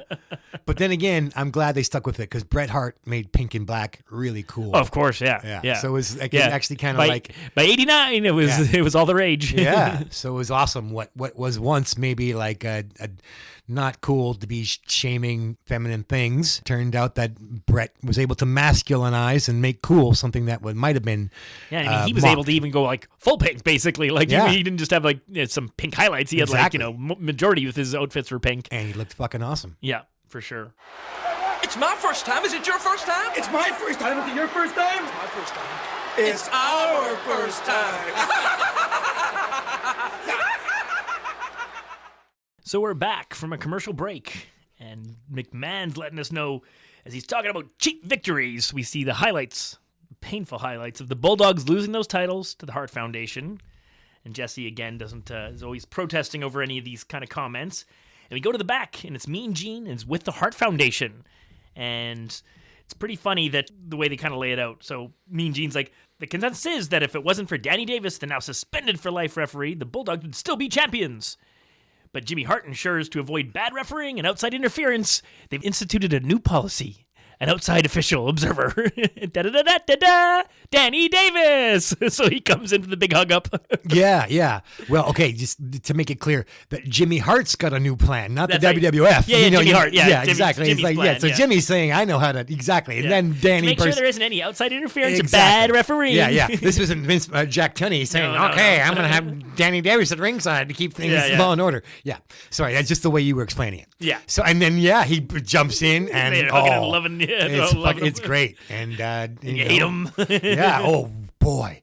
They were so successful. Could not stand Danny Davis. I thought he had no business there. Didn't want him in the ring. Didn't want to watch him. Yeah. You know, like I Just wanted him beat up. That's right. And congrats, Danny Davis, for on a job well done. That's right. And Mean Gene looks all like just taken aback by this. And what qualifies you? But you know what? He can't bring them down. They're No, all no, no. they're all having They're so much too fun. Yeah. And Danny Davis thinks about it for a while. And he goes, my proven impartiality in the ring. Yeah. Which is just great. So Yeah. they kind of laugh it up and laugh their way off the set. And we get back to the ring and we see our man Tito Santana. He's in a dark gray. Well, did you skip the whole? It's my first time. Is it your first time? That was Yeah, we did heard we that cover already. it? We already did that, right? Yeah. Yeah. I mean, heavy innuendo. I was just even as I was a kid, I was like, "Is that guy losing your virginity? What's that weird ass promo? Get out of here, you stupid Hart Foundation." Yeah. I'm inserting that earlier, so that's why. Right. You I'm not didn't sure hear I yourself. gave my full thoughts on it, but That's right. I'm sure whatever I said earlier, I wasn't. No. I'm saying it hasn't been like, we didn't talk about it because it's No? just something that's going to be added in. Exactly. I to this day, I remembered it without watching the show again. Yeah, exactly. Like that promo stands out. It's my first time. It's your first time. Because the funny thing is those things are written by NBC. Like Dick Ebersol or whoever else wrote that, Well, he knew how to write dialogue for Jimmy Hart. Yeah. Because we were annoyed Yes. that the Bulldogs weren't champions. And then this promo was like unforgettable and irritating. And like 30 years later, I still recall like the three of them there, like as if they were going on their high school date and it's just mad that they were the champs and they're wearing pink. What is it? Get out of here. Get out of here. Bunch of jerks. Now Danny Davis. What? Hate him. So they start but I love his outfit. He's got we talked about that before. Yeah, a long tail. But, I mean, like vest jacket or whatever. Yeah, and he's wearing like the tuxedo with tails, right? That's like, right. Yeah. We talked about Grant wore tails too. Yeah, that's right. Yeah, that's right. So you're a The grad. Yeah. And I wore a Jake the Snake pirate vest and a Jake the Snake gold snake wrap around my leg. Oh, what a bunch of weirdos we are. So they do start bringing up the Tito and Danny Davis connection to the Randy Savage title switch, which of course we've talked about before. It's just, we've set the record straight. Danny had nothing to do with that. He was full on babyface ref, but it's just brilliant to in the highlights you can see him. He's there, and Savage does cheat, so you can just put it together. So that's pretty good. So we can see Danny Spivey. So he's sort of still sporting something that looks a lot like his U.S. Express I'd like to look. say Tito. I say, you look at him. You look at this footage, Tito. You blame him. Look at him. He cares about you. He tried to help you. He's got your life in his hands. He's looking for help. He had nothing to do with that Macho Man title stealing. That's right. So my first question, of course, looking back at this is like, why this pairing? And this is why I think a lot of people aren't going to remember this match, is because Tito Santana and Dan Spivey as a tag team doesn't really make any sense. Give us Pedro. Yeah, and that's, so here's something to sort of look at. So on February 19th, I noted the first occurrence. Or Rotundo with Spivey. So this is what I'm getting at. So February 19th, S.D. Jones subs for Mike Rotundo in a match against the Islanders, babyface versus babyface. Dan Spivey and S.D. Jones in for Rotundo. So you're supposed to be U.S. Express. And then I noticed it's one after the other. somebody subbing for Mike Rotundo in these matches with Dan Spivey. Pedro Morales is one of those guys that subs in for Mike Rotundo with Dan Spivey. And their second match is this taping of the Saturday Night's Main Event on February 21st. That's when this Saturday Night's Main Event on March 14th, which airs March 14th, but is taped on February 21st. So they're thrown together. So that's the first thing. Was this match supposed to be the Hart Foundation defending against the U.S. Express 2, the American Express? Or, because they like the Tito connection, would Tito have had a different partner? Would they have thrown somebody else with Tito, and then Dan Spivey wouldn't have been in it if Mike Rotundo was still around? So Mike Rotundo at this time, he leaves and goes back to Florida and wins the regional NWA Heavyweight Florida Championship, right around this time. Okay. And is never, until he's IRS, we don't see him again in the WWF, that's for sure. So this is kind of this interesting thing of like, it's an odd look, the two of them. They're, the odd couple, but it kind of works. I think this match is super awesome. I don't think a lot of people are going to remember it. And I think on paper, if you heard it, you'd be like, oh, that sounds terrible. But stick with it. It's pretty damn good. So, yeah, we have to hear the dragon do his inset, his breathing fire. Yeah. That comes up on the screen. Never great, poor Ricky. Yeah. So the match goes. So the two biggest men in the match start out, Jim and Spivey. They're together. Dan towers over everyone. He's so tall in this match. He just really looks like awkwardly tall. He's like, how's this guy get on a plane or eat at a restaurant? Just like young Hulk Hogan. Yeah, exactly. Yeah, maybe not quite as thick. Yeah, he's a lanky, taller Hulk Hogan. Exactly. Taller, you think, than originally Hulk Hogan in the day? Right. Yeah, that's right. Yeah, they list Hogan as 6'8", but a lot of people say he was only about 6'6". Spivey's probably really 6'9" or something like that. Woo. Yeah. Wow, that's a lot bigger. Yeah, he is. He's really tall. It's very noticeable. So Spivey takes a quick headlock, and this leads to a push-off. Anvil, quicker than you think. He does a drop down, and there's this surprising crossbody by Dan Spivey. It looks really weird. Anvil hasn't almost fully gotten up, so it's like crossbody usually dive into the air. Spivey looks like he's diving down. Like he's crossbody on a Smurf. He's jumping into bed. That's right. Yeah. So that gets a 2 count, and after a couple of more things, the sequence repeats itself. So again, Spivey takes the headlock, Anvil pushes him down, except for he switches it up this time. He adds in an extra drop down by rolling from his stomach to his back. And Spivey's just sprinting back and forth along the ropes until he gets caught with a clothesline. Running the ropes is a lot more impressive in person, just because of all the noise in the the big arena, like boom, boom, boom, these footsteps, because it's so percussive and echoing and blah, blah, blah, blah. Yeah, and you can almost feel it. And when you hear people that train, it actually hurts to hit those ropes. Like when you first, you have to build up sort of calluses, like your skin gets all ripped up from doing it. So if you're just regular Joe Ham and Egger, get in there with your shirt off. It's like you think this is going to be fun. It's like, no, that's not going to feel very good. So Anvil, with this advantage now, calls for Bret Hart's boot because he wants to try and send Dan Spivey's head into it. But it's reversed. So Anvil's eating Bret Hart's boot himself. Oh, no. And then there's an atomic drop. And as big as Spivey is, he looks like he's having a hard time lifting the very thick Anvil up off the canvas. But he does it. Crashes Anvil into his own corner, so he makes the tag, and Bret Hart comes in, and it's pretty funny. Bret Hart throws one of the biggest right hands you'll ever see, but it's the most completely blocked punch I've ever seen, and Bret Hart is basically stuck like a glitch in a video game or something. Like he gets blocked, and then he just waits and waits and waits, and Spivey starts punching him in the face over and over again, and he's not moving at all to defend himself. Good. Beat the hell out of these two pink-clad jerks and their little weasel manager and Danny Davis. Send them packing. Yeah, actually, you get excited for Spivey and Tito pretty quickly. Yeah, oh yeah. The crowd's with them. The crowd's liking this. Yeah. So Spivey hits Bret a couple times, and then he whips him into the waiting punch of Tito Santana from the apron. And it's great because the momentum of hitting Bret Hart actually knocks Tito partially off the apron, but he catches himself with the rope. He's hanging onto the rope to prevent himself from falling off, and Bret crashes to the mat from that punch. It's really good. Tito is tagged in for the double team. There's a whip and a double back elbow. Anvil's trying to come in, but Tito's ready. Duke's up. He's not going to get caught. Come on. Yeah, and so Anvil chickens out. He doesn't want to actually face Tito. Change my mind. Later. Jesse challenges Vince at this point when they're talking over what is a legal double team and what isn't, and I want you to remember that later. I'll remember this. You remember that. I know. They start getting into a bunch of legal kind of conundrums. Like, if you guys were right, it would be really boring matches. To say if they both of them want. Of course, it's okay when their guy does it. However, as we've said, Jesse tends to be the one who gets to make more matter of fact, and he gets to make hay out of the fact that he was a villain wrestler. Yeah. And it's McMahon who's always calling and cheering the cheating. That's right.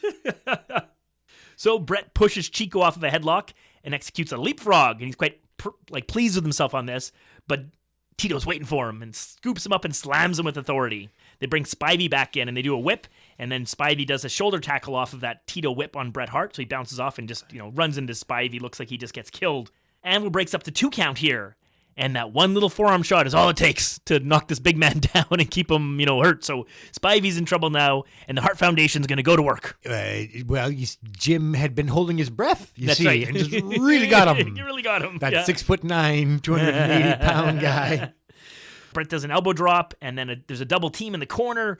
Anvil switches back in with no tag when the ref isn't looking. This leads to this big scoop and neck first top rope clothesline, which looks really devastating on Spivey because he's so big, so that it really, it looks like it really hurts him. And then Brett slipping in a dirty kick behind the ref's back. They're getting as much cheating in as they can. There's a quick tag to Brett. He's in with some strikes and a headbutt. And then Brett delivers his famous cradle backbreaker. But again, it just looks ridiculous, him picking up like this really tall guy. Like it looks so awkward for him, but he does it. And he gets it. Now we get an awesome Hart Foundation double team move. Brett tags Jim Neidhart, who's out on the apron. And we get a slingshot in for the big splash from Jim the Anvil Neidhart. So impressive. Like Jim was like quite a, he did drop kicks and things, but like this was probably his, finest bit of acrobats. Yeah. Yeah, it was great. I always liked how the Hart Foundation would tag, and then it's kind of a babyface move, and especially when they were good guys, they would get the pop for doing this. So it kind of looks funny when they were doing it as heels because it's. I hadn't thought about that, but it plays either way. Yeah, it's not really cheating. It's no, it's not cheating at all. It's like look how talented we are. Yeah, it's good. Yeah. I always nobody ever questioned their finisher though. No. Hate them or not, they were like, that's a devastating finisher. Yeah, it looks amazing. Awesome. Yeah, there's a 2 count off of that splash, and McMahon was sure it was over. He's certain it was going to be over, but Spivey does kick out. So Anvil cuts off a crawling Spivey and fires him head first into the heel corner in that turnbuckle. It's another tag, and Brent comes in and lands a punch, but Spivey starts returning fire.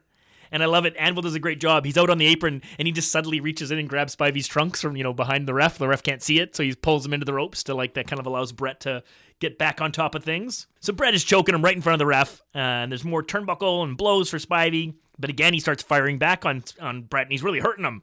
But Anvil this time from the outside grabs Spivey's arm and just holds him there. And at this point, Tito charges in to stop all this cheating, but he has to be escorted back to his corner. Here's where we get a setup coming up for the front elbow delivered off the second rope, the Brett rope. Brett's rope. Brett's rope. Right. Brett's rope. Yes. As McMahon corrects Jesse that the name is Tito, not Chico. Right. Yeah, we've covered that before. Yeah, that's right. So here we get a 2 count. Brett uses a front face lock for a while to kind of slow things down, and Spivey is inching towards the corner. You can see he's about to make the tag. So Anvil comes in for distraction, which leads to that tease tag. And the crowd kind of pops, but you realize that Santana's not going to be able to stay in there. Morella holds back Santana, and while that happens, the Hart set up Spivey for this big shot on the ropes. So Anvil's holding up Spivey on the ropes, arms open, and Brett does this big bounce off the ropes and goes for this big, huge, high-flying knee, and Spivey dives out of the way and crashes into Anvil. They both look murdered. Brett's all tied up in the ropes, laying upside down. Anvil's on the canvas looking all beat up. So they're all quite hurt. Not Spivey. Of course, yeah. Well, Spivey's still hurt from being beaten up. Yeah, so but he ducked the attack, so Brett hits. Exactly. It backfires. Brett Totally hits backfires, Jim. yeah. And yeah. Now Spivey's got a chance to. So here we go. Spivey's crawling to the corner. Anvil recovers enough to get in, and he grabs Spivey's tights, but it's not enough. The tag is made. I'm going to tell you, this is my favorite hot tag, I think, in wrestling history. Wow. Gee whiz. It's fucking amazing. Tito Santana comes in, and this isn't bottom of the card Tito Santana. This isn't mid-card Tito Santana. This isn't jobber Tito Santana. This is IC champ, could have been world champion Tito Santana. He comes in so fired up, and the crowd is so hot for what he's going to do. I was believing that title change. Oh, I was yeah. like The belt should have changed hands. You're oh my God. I believed in it. I was like, yes, give them the belt. Give them the gold. He looked amazing, yeah. And sorry, it was Brett going for his trunks, not Anvil. Okay, whatever. Tito's in. Yeah, Tito's in. Fire. He's fucking amazing. So they go to the Dukes right away, and Brett lands like one punch, but he can't stand up to Tito. No. He just starts taking punch after punch in the face. So he comes in and just the crowd wants this. Out of nowhere. Like, huh? That's right, it's yeah. Incredible. Like, it's all the more special that there's no story. There's no heat here. So here we go. Well, I guess the heat is Tito versus Danny. Tito brings Brett out of the corner for like a whip, but it's different. He runs with him. Like he doesn't let go of the arm. It's like he's winding up the whip for like half of the ring. Instead of whipping him across the ring, he runs with him and he whips him. So by the time he lets go of Bret Hart, it's only a few steps to the corner. And I'm going to say it again. This is the greatest Bret Hart sternum first crash into the buckle ever. Like there's nothing that ever looks like this. And as good as Bret does it and all those different times you've seen it, this is amazing. He looks like a crash test dummy going like 80 miles an hour into a brick wall. He just flies off of that turnbuckle. You look so dead. So at this point, the heel's got to do something because like Tito's going to win the title right here. So Jim the Anvil Neidhart comes in. But Tito's ready for him, and he does like a 3-step flying forearm and just drills him. So it's not like a full power flying forearm, but it's enough to knock Anvil out. But our special observer, he's here to like make sure that something's not going to happen, and he gets up on the apron, and Tito charges over a running punch. It's not a flying forearm, but it just looks devastating. He drills Danny Davis, and the crowd is bloodthirsty for this. Like, they want Danny Davis bleeding. They want his arms broken. They want to see him laying in a pool of blood. It's so awesome. It's not over. He picks up Bret Hart, bounces him off the ropes, bounces off those same ropes so they can meet in the middle for this violent collision, and I'm going to do it the third time I'm calling it. This is the greatest Tito Santana flying forearm of all time. Wow. It's amazing, and I think part of it's because Bret just takes this so well. He jumps in the air, times it perfectly. Yeah. He just looks murdered. Yeah. So, unfortunately, wouldn't take the title. Take it, Tito. Tito's just too worked up. He's too excited. Cover him, He's Tito. too excited. And Jesse calls it right away. He's like, oh, what a mistake. You should have covered the man. So Tito signals for it and puts on the devastating figure 4 leg lock. And immediately the camera follows as Jimmy Hart has handed that weasel, that jerk. I don't want to say weasel because that's Heenan. That no good. Big mouth. Big mouth. Danny Davis, pardon me. Not Tito. Danny Davis is sneaking around the ring with the megaphone, and you can hear McMahon, oh, no, get him out of there. Keep him out of there. So Anvil crawls back in all beaten up, and Dan Spivey goes over and beats him up. And that distracts the ref long enough for Danny Davis to come in with the megaphone, crack Tito on top of the head, and Bret, who is beaten up as he is, rolls on top of Tito for the cheaty 1-2-3 win. And the Hart Foundation, as undeserving as they are at this moment, remain tag team champions. But what a show. Everybody involved stepped up and put on a spectacular match. I had forgotten. I didn't remember this being so outstanding. Yeah. But yeah, Tito lands that forearm, and you're like, that's it. They've won the belt. We've all seen Tito send into a flying forearm. That's not what this one looks like. This one looks like he just killed him. It looks so devastating. And this is like a 6.5-minute match or something. Like, this isn't some 25-minute match. Like, they could just build up so much off of like that one hot tag. Yeah, well, I always thought that the flying forearm was kind of a special and fun finisher because lots of, like it or not, Paul Orndorff wasn't the only one who used a pile driver. Exactly, yeah, that's right. And the body presses, there are variations. There's Ricky Steamboat off the top. There's, the uniqueness, I just felt that there was a certain, distinction. Yeah, and he did it different because his was sort of like a flying punch. So the other guy that did it quite well, but in a different way, was Terry Taylor. Would do the 5-arm, he called it, but his was more of like a forearm elbow. Whereas Tito's was sort of more like he flying like Superman. He had his his arm up. But he's of course it's called the flying everything. The palm, the forearm, the everything. Yeah. So that's right. A whole lot of surface area, like a plank of wood. Not just a fist. Yeah. So basically, like Tito's is the underside of the forearm. And then Terry did your upper. More like the European uppercut fly. And it was more like he just ran at you and then jumped in the air and just forearmed you while you're moving. The momentum, and the the synchronicity, because Tito and his opponent hit the ropes at the same time. Yeah, and then they charged towards each other. Yeah, I mean, it was. Two people could be standing still, slapping each other, and then Jake slaps the DDT on you. Yes, but you both need to be two grown men, 500 pounds of meat. To get the maximum effect of the forearm, they both have to be running. That's right. Top speed. And I never saw a better one. I mean, those are some bold statements, Draper. I've thought this my whole life. Okay, well, wow. I'd forgotten That's so not just the forearm. You said that was. You also called the hot tag, the sternum first.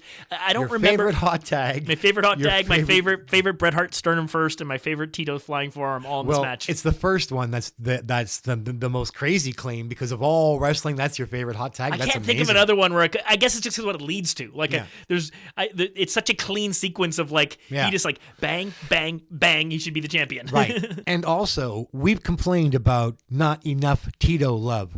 Even though he takes the megaphone to the head, they made Tito the hero. Yeah, he looks like a killer. All reigning champion can take out Bret, can take out Jim. Yeah. All he needs is to get his hands on them in the middle of the ring, and he can win any belt anytime. And so it was a lovely little tribute to Tito. Yeah, this is really nice to look back. I would love to, watch him watch this match or whatever, talk about it or something like that. You almost got did you ever get as much respect from the WWF as you did right here in a sense? Yeah. I mean, post once he lost his IC belt, right? Yeah, exactly. Because he becomes the WrestleMania jobber to our... Unfortunately, yeah. He puts on good matches. He helps people. He builds people. He makes Shawn Michaels. He makes, these guys, because those are big wins for different people against him. Puts people over. He puts people over, yeah. Yeah, which is the best thing you can do, and that's what you should do. And, I mean, Hogan did eventually do it for Lesnar. We watched... Yeah. I turned my gaze back to the wrestling for a little bit, and I saw that. Yeah. And at the time, I wanted Hogan to drop Lesnar and win, but it was the right thing to do, Yeah. I think, didn't Lesnar put a bear hug on and Hogan started bleeding from the mouth? It was I heard about that match. I don't think I've ever actually watched it. Oh, I thought we watched it together. Didn't you bring that tape? Yeah, maybe. You brought the tape over because that's the only way I was watching wrestling in those days was thanks to you. It's funny. I was listening to Hogan talk about his stuff with Lesnar in the last couple of weeks, and it wasn't what he was talking about wasn't ringing a bell, but maybe he was saying it differently than when it actually happened, and that's why. But yeah, we were those wrestling in those days was sort of a blur because it was never saw anything more than once. Yeah, and then fast forwarded through half of it. Well, Hogan came out with the full length tights that were red and yellow tie dye. He had the red boa, that look. He was red and yellow, but it was different red and yellow. He was going back to superstar Billy Graham, the tie dyes. That's right. Because there was a big inspiration there. Yeah. Okay, that leaves one match and one more important segment for the card, and that brings us to Ricky the Dragon Steamboat coming back from his injuries on national TV. Many people thinking this might be his first match back, not knowing all the other stuff that's happening, versus the Iron Sheik. And Spivey trying to make a tag and does. Now there's a legal tag right there. That was legal. Santana hammering it out with the hitman Bret Hart. Has him in the corner. Santana hammering away. Santana reeling. Oh, good Hart hit hard. Head up, forearm, down goes the angle, and out. Oh, Danny, how about that? Danny Davis, isn't that beautiful? What a beautiful shot. I could see you're loving that, McMahon, totally. What crowd reaction to that? Cover that man. Cover that man. No, he's not. What a mistake on the part of Chico. He's looking for crowd approval. So we're getting ready for Ricky the Dragon Steamboat returning to action in the ring, even though on TV, I should say. On national TV. That's right. He's wrestling twice a day on Wednesdays. And I mean, Hogan was saying, I think he wrestled 9 times a week or something, twice a week. Sometimes, they would do double. They would do 2 shots on the weekend. Yeah, more than 7 wrestling matches a week, for these guys, especially at this time period. So Mean Gene Okerlund is interviewing Ricky the Dragon Steamboat, and it's not that I want to pick on Ricky, but he just can't get the words. Maybe he gets nerves or something, but he's always some kind of flub. So in this particular case, he describes something that's physically impossible. Okay. And not only that, he makes a questionable. What he says he's pointing out. He says, every time I step into the ring, every wrestler in the world is attacking my weak point. But as if the whole stable, not just he's facing the Heenan family, but every wrestler in the world is there going for it. And he points out and not only that, he's saying, I got a weak point. I'm what kind of, tell everybody, everyone's coming after my hurt ankle. That's right. So I'm just oh, Ricky, you need a manager. He really needs a manager. He just would have been so well served by somebody who was better on the mic, even though he's got a heart of gold, but just little things. It's interesting too because there was a time when babyface managers were more common during like, Arnold Skoland and some of those earlier managers, but during this era, it's all heel managers. So he would have needed a change of alignment to get himself a manager. Yeah. Well, there was Captain Lou. That's correct. I misspoke there. You're right. Captain Lou was the holdover who, turned babyface. And around now he departs. Yeah, he's gone now for a little while.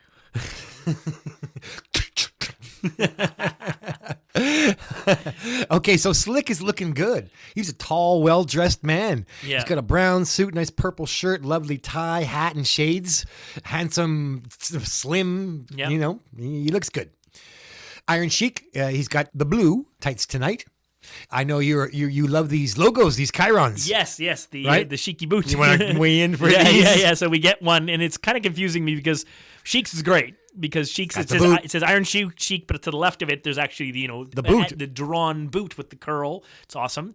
But Ricky Steamboat's is a little confusing because it kind of looks like something somebody would hang up on their door.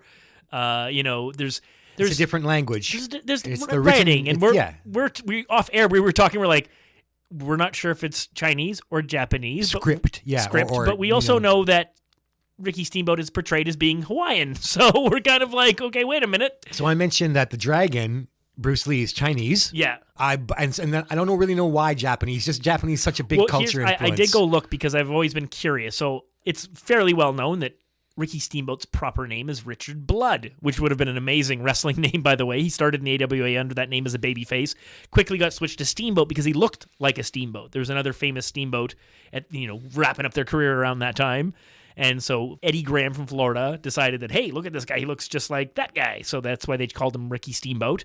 And he stuck with that forever. But I looked it up, and he was born in the United States, and he's not Hawaiian. He's of English and Japanese descent. Okay. So maybe it is Japanese writing. Pardon our ignorance of not... Pardon me? So we don't know what I don't know what that script is. Yeah, I don't know. Okay, so we don't know what language it is, but it's bigger. A lot of people would know what it is, just not us. So you got a very small and very small dragon, and then a giant, we assume, the dragon scroll. In a different language. Yeah, and the scroll look. So pretty cool. So there's a talented graphic designer who's Dick Ebersol. He's got all the tricks. That's right. They throw in a quick Hot Rod insert. We'll just hear that. And from there, Hot Rod is going to join us. Roddy Piper. You think you've seen a fanfare so far? Baby, you ain't seen nothing yet. Just stay tuned, because the Hot Rod, he's a-coming to marching in right in your living room. When we come back, though, what the heck? Macho Man is there in street clothes? Sort of. Yeah, exactly. Like Macho Man's version of street clothes. Right. Like I tried to make my street clothes a little bit Macho Man, but so he's got jeans. He got jeans on, but there's with some spangles and sparkles. I mean, the man's an entertainer. Always looked jazzed up and like a professional wrestler. It was pretty cool. Ready for TV. Yeah. He's got a rainbow do-rag. Of course. He's already on the apron causing shit up, and he's like pointing and causing a fuss, and so we come back and then there's just chaos everywhere. And the Savage Point is almost like a special maneuver in its own right. Yeah. Yeah, he used it a lot. And Vince is furious. What business has he got here? And Jesse rightly points out, like, well, hey, wait a minute. The dragon came out and interfered with his match. That's right. So turnabout's fair play. Macho Man makes his way to the announcer table. A little foreshadowing. Right. Yeah. Proving that this isn't overlaid. Sometimes this kind of stuff would be like the announcers wouldn't actually be there. They'd add it in afterwards. But when Macho Man walks up and sits down with them, you're like, okay, no, they're 100% there. Yes. Now, all his threatening and bluster pointing at Steamboat does give Sheiky Baby a chance to get a little early advantage. Yeah. Now, we don't actually get to see a lot of it, so you have to imagine. You can hear thumps, you can hear the bumps in the background, but you can only see the whips and imagine, like, what was it, backdrop, hip toss. You don't know. But what we do know, what I was able to determine was that Sheiky, he rams Ricky's head into the turnbuckle, and he also hits him with off the ropes a really nice clothesline that drops Ricky. So we either see or it cuts away, but you get to see enough of these moves as Macho Man makes his way and he puts on a headset. He gets on there and he says, "That guy's not fit to tie my shoes. What about it, buddy?" And then Jesse gets in there and backs him up, and we settle into Macho Man on commentary for the rest of this competition between Iron Sheik and Ricky the Dragon Steamboat. And Jesse, of course, is going to agree with Macho. That's right. Meanwhile, the Iron Sheik goes to that beautiful curly boot in tow. That's and right. he uses Loads it, it up. uses it as a weapon right away. And he kind of slams Ricky's head into his... He attacks Ricky with his boot. He Irish whips Ricky and gives him... throws Ricky over the top rope, wins the Battle Royal, collects a $50,000 bounty. Done. Yes, done. That's it. But no, Ricky suddenly... Ricky skins the cat. I'm like, the Battle Royal was earlier, guys. That's right. So he skins the cat, which means he doesn't actually leave. He grabs the top rope and it looks like he's Never touching lets the go. floor. Yeah, exactly. And then he comes back up with the crazy chin up, which flips him like kind of reverse almost flip. Yeah, almost like a 360 degrees. Suddenly he's facing the crowd again. Yeah. But back in the ring. Meanwhile, it's Cameraman Zoom. And Shiki's got his back to the skin and the cat, and he's flexing and he's posing. And then, these people, you need to learn a good sneak attack. You can knee the man in the back with the flying knee. This Instead, is so silly. It's very silly. He does the baseball slide between Shiki's legs, and he stands up. I'm here. In front of him. That's right. And then, so Would have been great if Khosrow... he would have clobbered him as he was getting up. Yeah, exactly. Or just boot him as soon as he's on the ground, just like stomp him with that curly toe. Khosrow, get him. So he stands up and then he waits. And so, Shiki obliges him with a big roundhouse that spins him 180. Yeah. And then we get the old, what's it going to be? Backdrop or, back suplex or atomic drop. What's it going to be? Yeah. Anyway, it ends up being the back suplex. Yep. Both guys get up, and Ricky starts with his chops, his knife edge hand karate chops, those Japanese, Chinese the Dragon, and Hawaiian chops, Hawaiian punch. Remember Hawaiian punch, the drink? Oh, yeah, for sure, yeah. We're gonna go Hawaiian. Hawaiian punch is the taste, the one and only taste. That really goes Hawaiian. Hawaiian punch is more than just a cold drink. It's 7 natural tropical fruits come together with 10% fruit juice for the taste everybody loves. Go Hawaiian, go Hawaiian. Yeah, that was something I got to indulge in. Iron Sheik gets, dazed and staggered by all these blows from Ricky the Dragon. He's also chopping him in the chest. Iron Sheik gets down on his knees and he's begging and praying. He's like, bowing and saluting, like, yes, master. It's hilarious. Like he doesn't give up, but he's just like begging for mercy. And we're not worthy. That one, we're not worthy. We're not on his knees with his hands and the whole bit. But it's not working. It doesn't work. Ricky's punching him and chopping him. Puts him a side headlock on the Sheik. Sheik pushes him off onto the ropes, and he takes a shoulder block, and the Sheik goes down. Sheik gets back up. We get a crisscross. We get, as we were saying, it looks more interesting when you're in person. Sometimes you get bored with running the ropes, but it works. So they're running the ropes. Sheik is over Steamboat. He's under Steamboat. And then he's going to give Steamboat a hip toss, but instead, Steamboat just does a little 1-2, and he hip tosses Iron Sheik. And the crowd is really hot for this. They're so excited to see Steamboat back in the ring that, That's right. they're just on his side and ready for him to go on to take care of Macho Man up there at the announcer's table. The two men start grappling, and they actually end up rolling underneath the ropes and to the outside. Sheiky Baby uses a cheap eye rake to slam Steamboat into the stairs. You don't see that often. That's right, yeah. Yeah. Ouch. Now Macho Man is saying, "No, right there's where I would have went to the top rope. Yeah, taking them all right there. Yeah." Not Khosrow. He's not jumping off anything. No. Not with those legs. You got a leapfrog. That's about it. Yeah. So Macho Man could come down 17 feet, but top rope was not on the menu for the Iron Sheik. No. But he does climb back into the ring, and he's posing. Ricky makes his way slowly back into the ring, and he stands up on the apron, and you actually think this might be a chance for Ricky to get the momentum back, but no, Iron Sheik goes over, clubs him, and then gives him a beautiful vertical suplex to bring him back in, and Steamboat just takes it. Looks great. 1, 2, but oh no, this is the Steamboat who's going on to win gold. He's not going to lose to a vertical suplex to the Iron Sheik. Never. But Macho Man points out, no, I would have hooked that leg right there. Yeah, that's what I would have done. Not going to happen when I'm in the ring. So Steamboat starts to make a rally. No, it's an eye rake. And Iron Sheik keeps the momentum. And then we have, oh my God, the most deadly move in professional wrestling, the one that cannot fail. The abdominal stretch. Oh, Jesse, he may surrender. Monsoon will pop his head up to talk about his leg not being hooked. Vince McMahon, have you ever watched wrestling? He may surrender. Yeah. This is, exactly.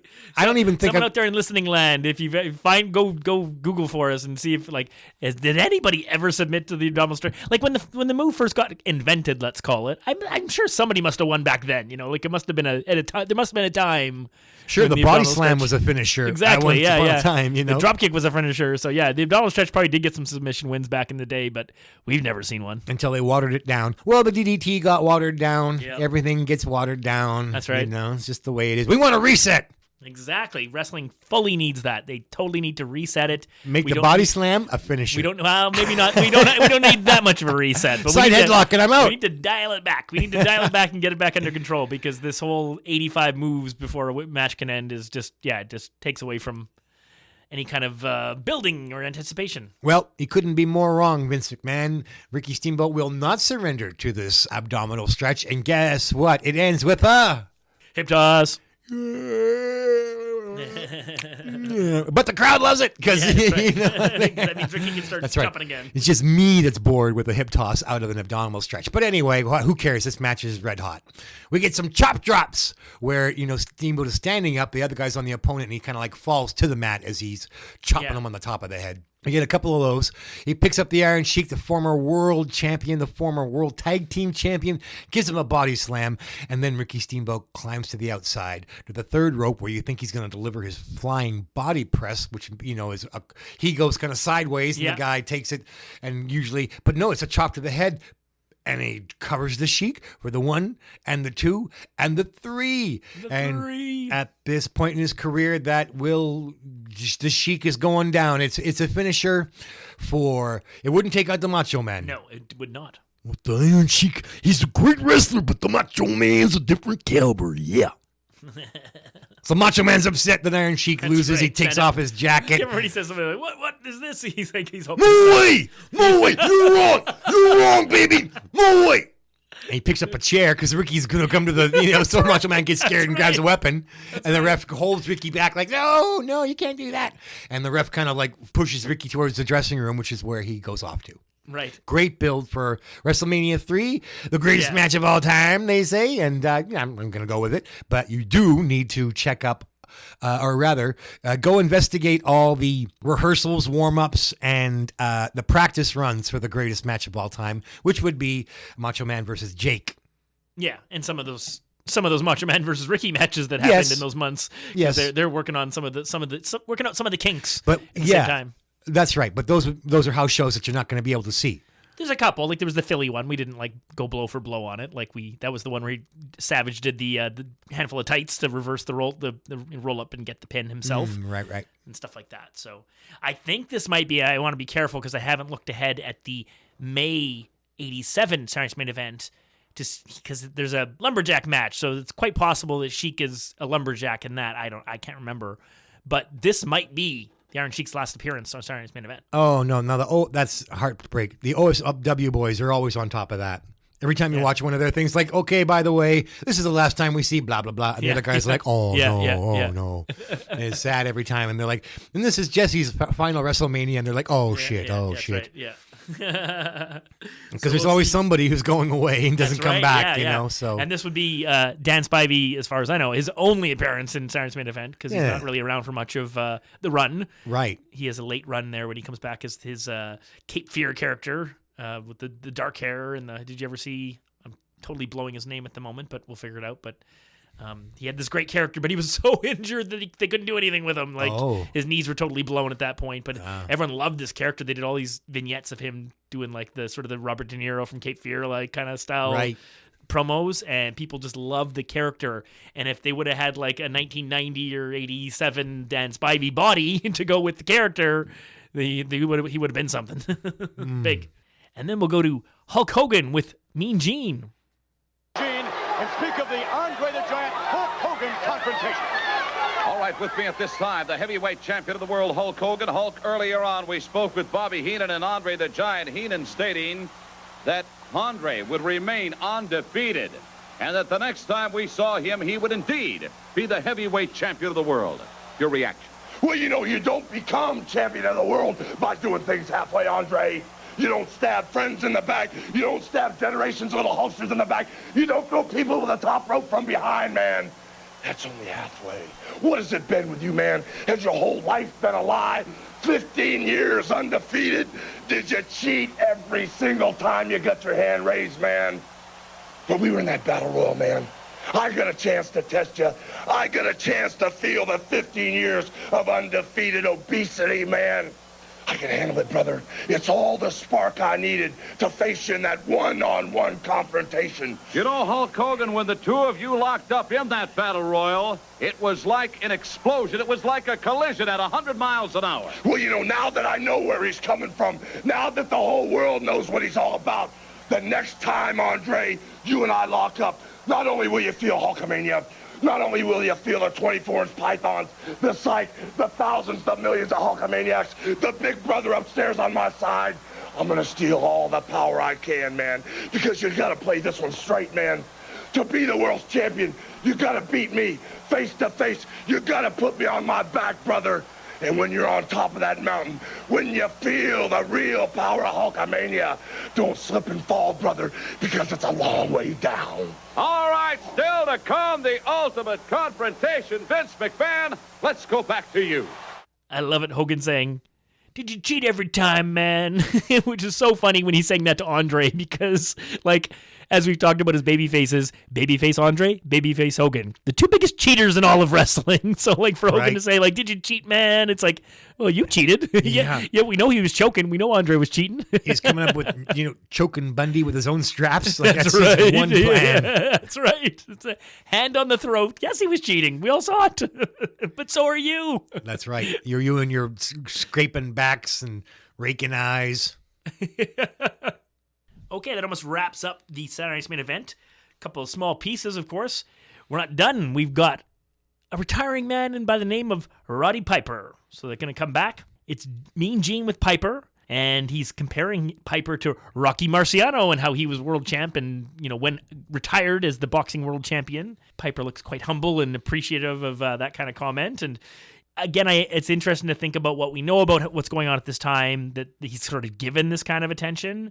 It's great that he at least does have this appearance, because if he wasn't on it, then this would have sort of... Actually, they already did break his streak. The April 86 Saturday Night's Main Event, Piper's not on that one after WrestleMania 2. So it's sort of like WrestleMania 2 is the heel Piper swan song, and then by the time he comes back, him and Adonis are at odds, and you're switching Piper. Piper says he's real proud of his sport, and he's at the peak of his career, but he's going to Hollywood. He's going to give it all he's got. Yeah, I love it, because this is real. Yeah. And it does. Sincere. It's very honest. sincere. Yeah, when he says... Sometimes you guys are chucking eggs, and then he kind of pauses, and he looks like he's almost crying. And sometimes he was chucking roses, and it was wonderful. Yeah, I also loved it. He said the WWF gave me everything I ever had. Yeah, that's right. It's just so humble. Wrestling saved my life. All this stuff. This got to me even before the music. That's right. Yeah, for sure. It's so good. Yeah, Gene tells Roddy he's proud of him. I like that. Yeah. And Gene says they've got a tribute together to Frank Sinatra's My Way. And the network version has this awful song, which we'll hear for a couple seconds now.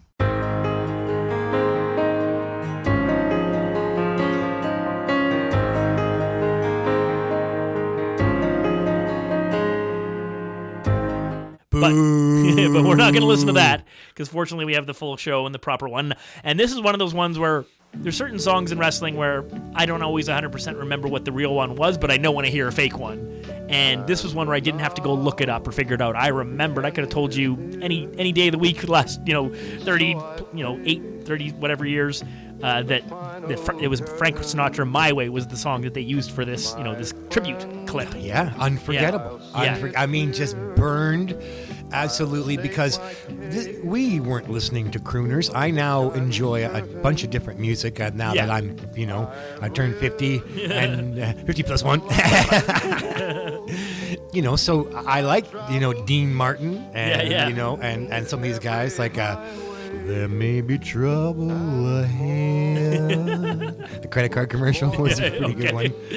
Anyway, I wasn't into this stuff at that time. Having said that, so we're 14. We're not listening to Frank Sinatra? Yeah, Are you kidding me? I know the song as a kid, but I'm not. Yeah, it's not vaguely aware of it. Yeah, you're not going to be excited about it. But Piper's comments and his demeanor was disarming right there, and you didn't think you were watching any more you weren't watching a Saturday morning cartoon. Yeah. It was honestly like, it felt like behind the scenes, like they weren't, and we knew that the stuff wasn't real in the sense that it was written out beforehand. We knew that it was, and that they also weren't trying to end each other's careers. We knew that. Yeah. It certainly, I would never say it was fake because those guys are taking bumps and getting injured, and and they don't like to hear that. So yes, wrestling right. is not fake, even if it is scripted.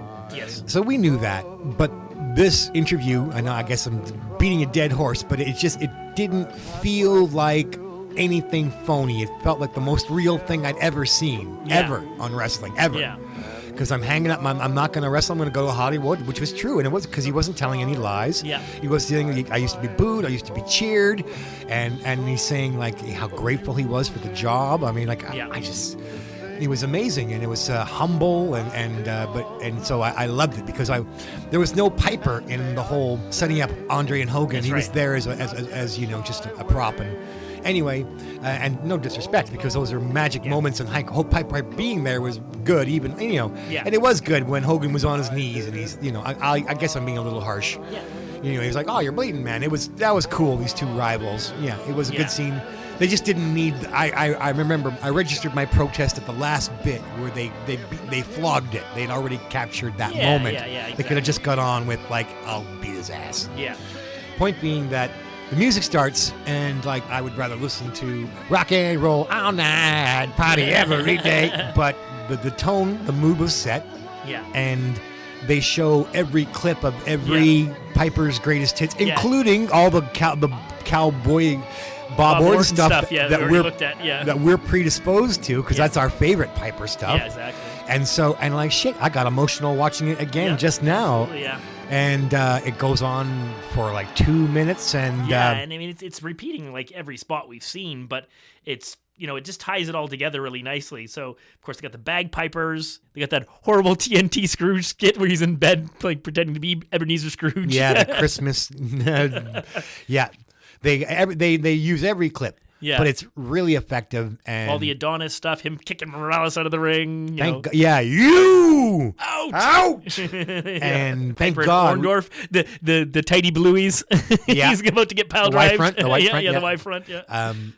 It was brilliant. Yeah. Made me, and not only that, it's just like, okay, so we're 14 at the time, right? This was like mature stuff for us, not right, like mature like violence or mature sex, but mature like just like coming people to terms with change. Or, yeah. Like there goes Piper. Like when we came in, sort of like 12 years old, and like Piper's a cartoon character on Saturday morning, and now they're dropping the pretense. I'm going to try something else to make a living, and thank you very much. So and then the music was stirring and sincere, and thank God we were able to find the real footage because what a disservice to show the cheesy elevator music version. They were even able on the network to edit out very smoothly, so you don't even notice it if you didn't know.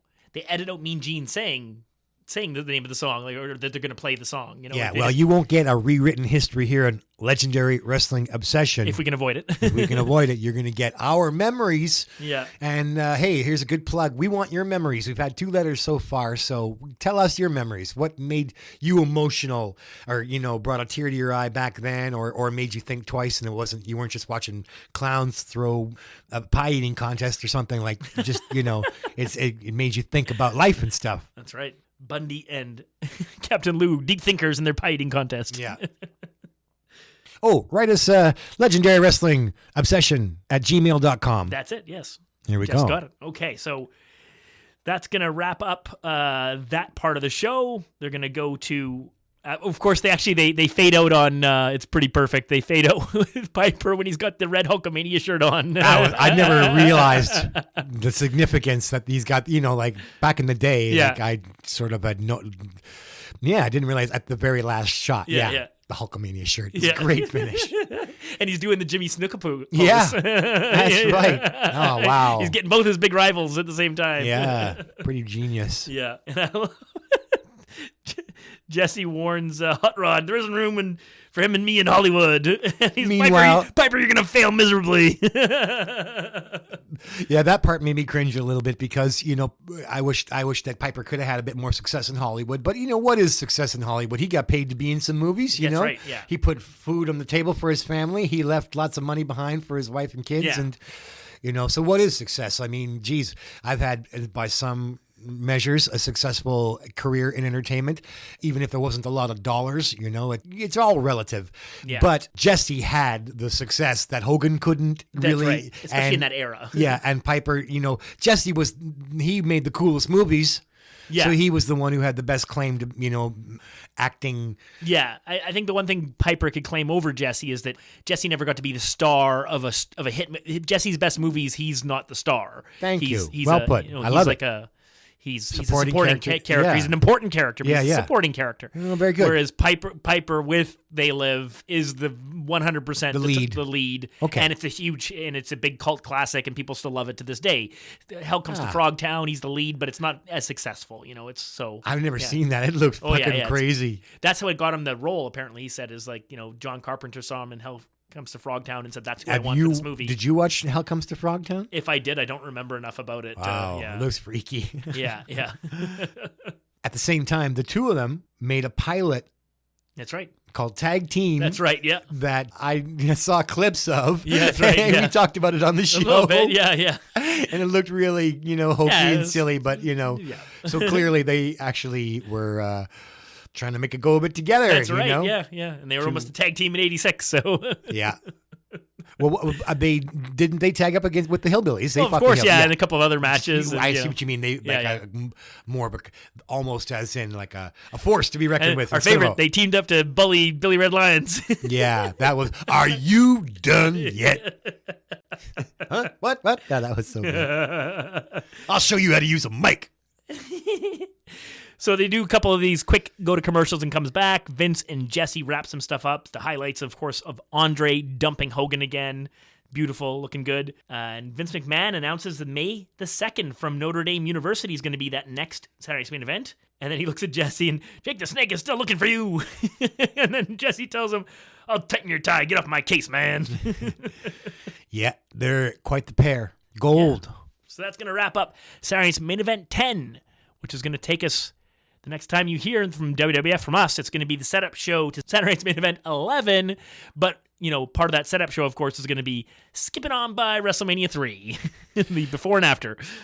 Yeah, it may seem a little odd, but that has been our precedent to not actually cover the pay-per-views because, why is that, Corey?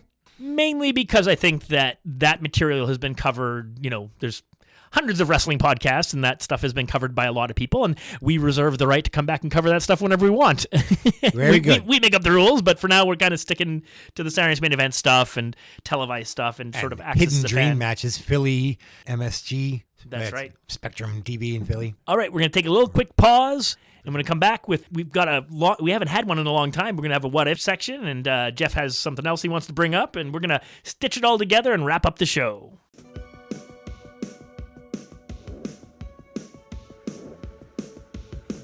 This week I saw a lot of advertisements for the fact that it was sort of an anniversary date of the release of They Live. We've been talking so much about Piper, it kind of sent us down this road. And so that brings up the whole idea of how his movie career ended up sort of impacting his wrestling career.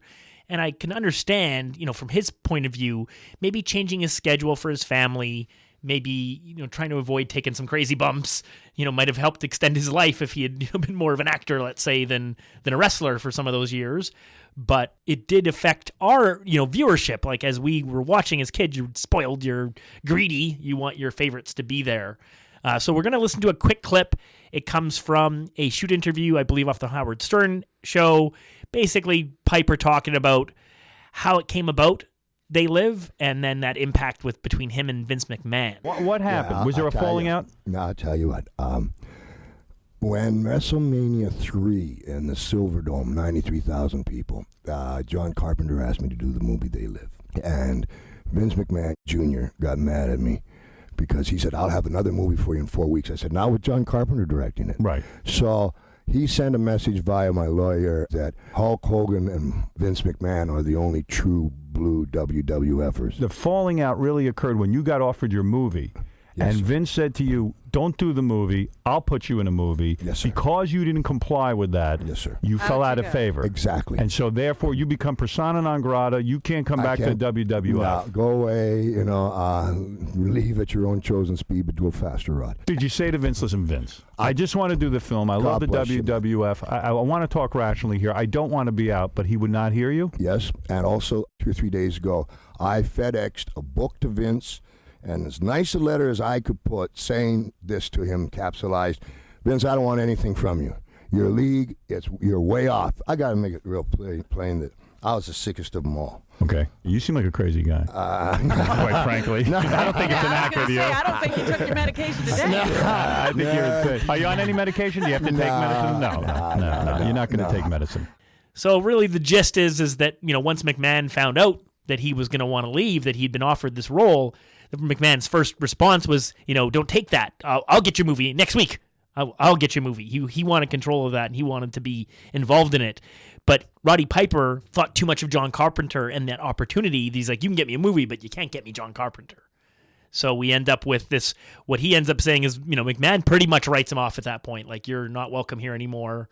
Leave and don't come back. And we know that's not how things, that's not going to be forever, but it's for now. And so Piper does go off and make his movie, and it's quite successful, all things considered. And it sort of, the more time goes by, the more people love it, kind of thing. It's one of those movies that becomes more regarded as time goes on. But my what if is sort of like, what if Roddy Piper had never left the WWF in 1987 and he didn't have that movie career, if he just stayed focused on wrestling? And maybe more importantly, how does that impact not only his storyline, but like others' storylines? So I got a couple of big thoughts, but I'll just open the door there in case you have anything else to say first, or just any context. Context. So he's feuding with Jimmy Hart's Broken Bones Club band. That's right. And right into WrestleMania 3. Yeah. And WrestleMania 3 also marks JYD's taking a knee, bowing to the king. That's right, yeah. And so after that, you don't see him as an A. Yeah, he's still around into 88, but you're definitely right. He's taken he's going down a notch. Yeah, a couple of notches. That's right. He put Harley Race over. So all respect to him. I mean, we're not criticizing JYD. No. Man's got to make his paycheck, and huge crowd. Like, you're going to say no to that. To do him the job. He does get to have a little heat back at the end. He gets pinned, but at least he chases Harley off at the end and gets to... Plus, it's Harley Race, which was harder to appreciate when we were like, we want our baby faces to win, and we were... It was a shock. We know better, I looked at Harley Race in magazines, but he didn't command that kind of respect from me. He was like, he can't fight those guys. Yeah. So therefore, JYD goes down a notch, which means Piper's got to take over the feud with Jimmy Hart, and has, and that's what WrestleMania 3 means. So that's where he leaves, where he's feuding with Jimmy Hart. Yeah. And so what's next? I don't know, but the main, now we discuss, what about that tournament at WrestleMania 4? Piper would have either had to have been in it or something else. So I think this is where I'm trying to come from in my head, is that, like, I'm going to argue that Piper, and if you look at his placement even as a heel in Saturday's Main Event, and then especially, in 86, the summer of 86, fall of 86, he's still, in my mind, the second biggest star in wrestling in WWF at that time, because of the amount of exposure he gets. The amount of, like, he's the one with multiple, other than Hogan, he's the one that gets the multiple, segments on Saturday's Main Event, or he always gets extra. He's always kind of considered. He was all over those early ones. Yeah.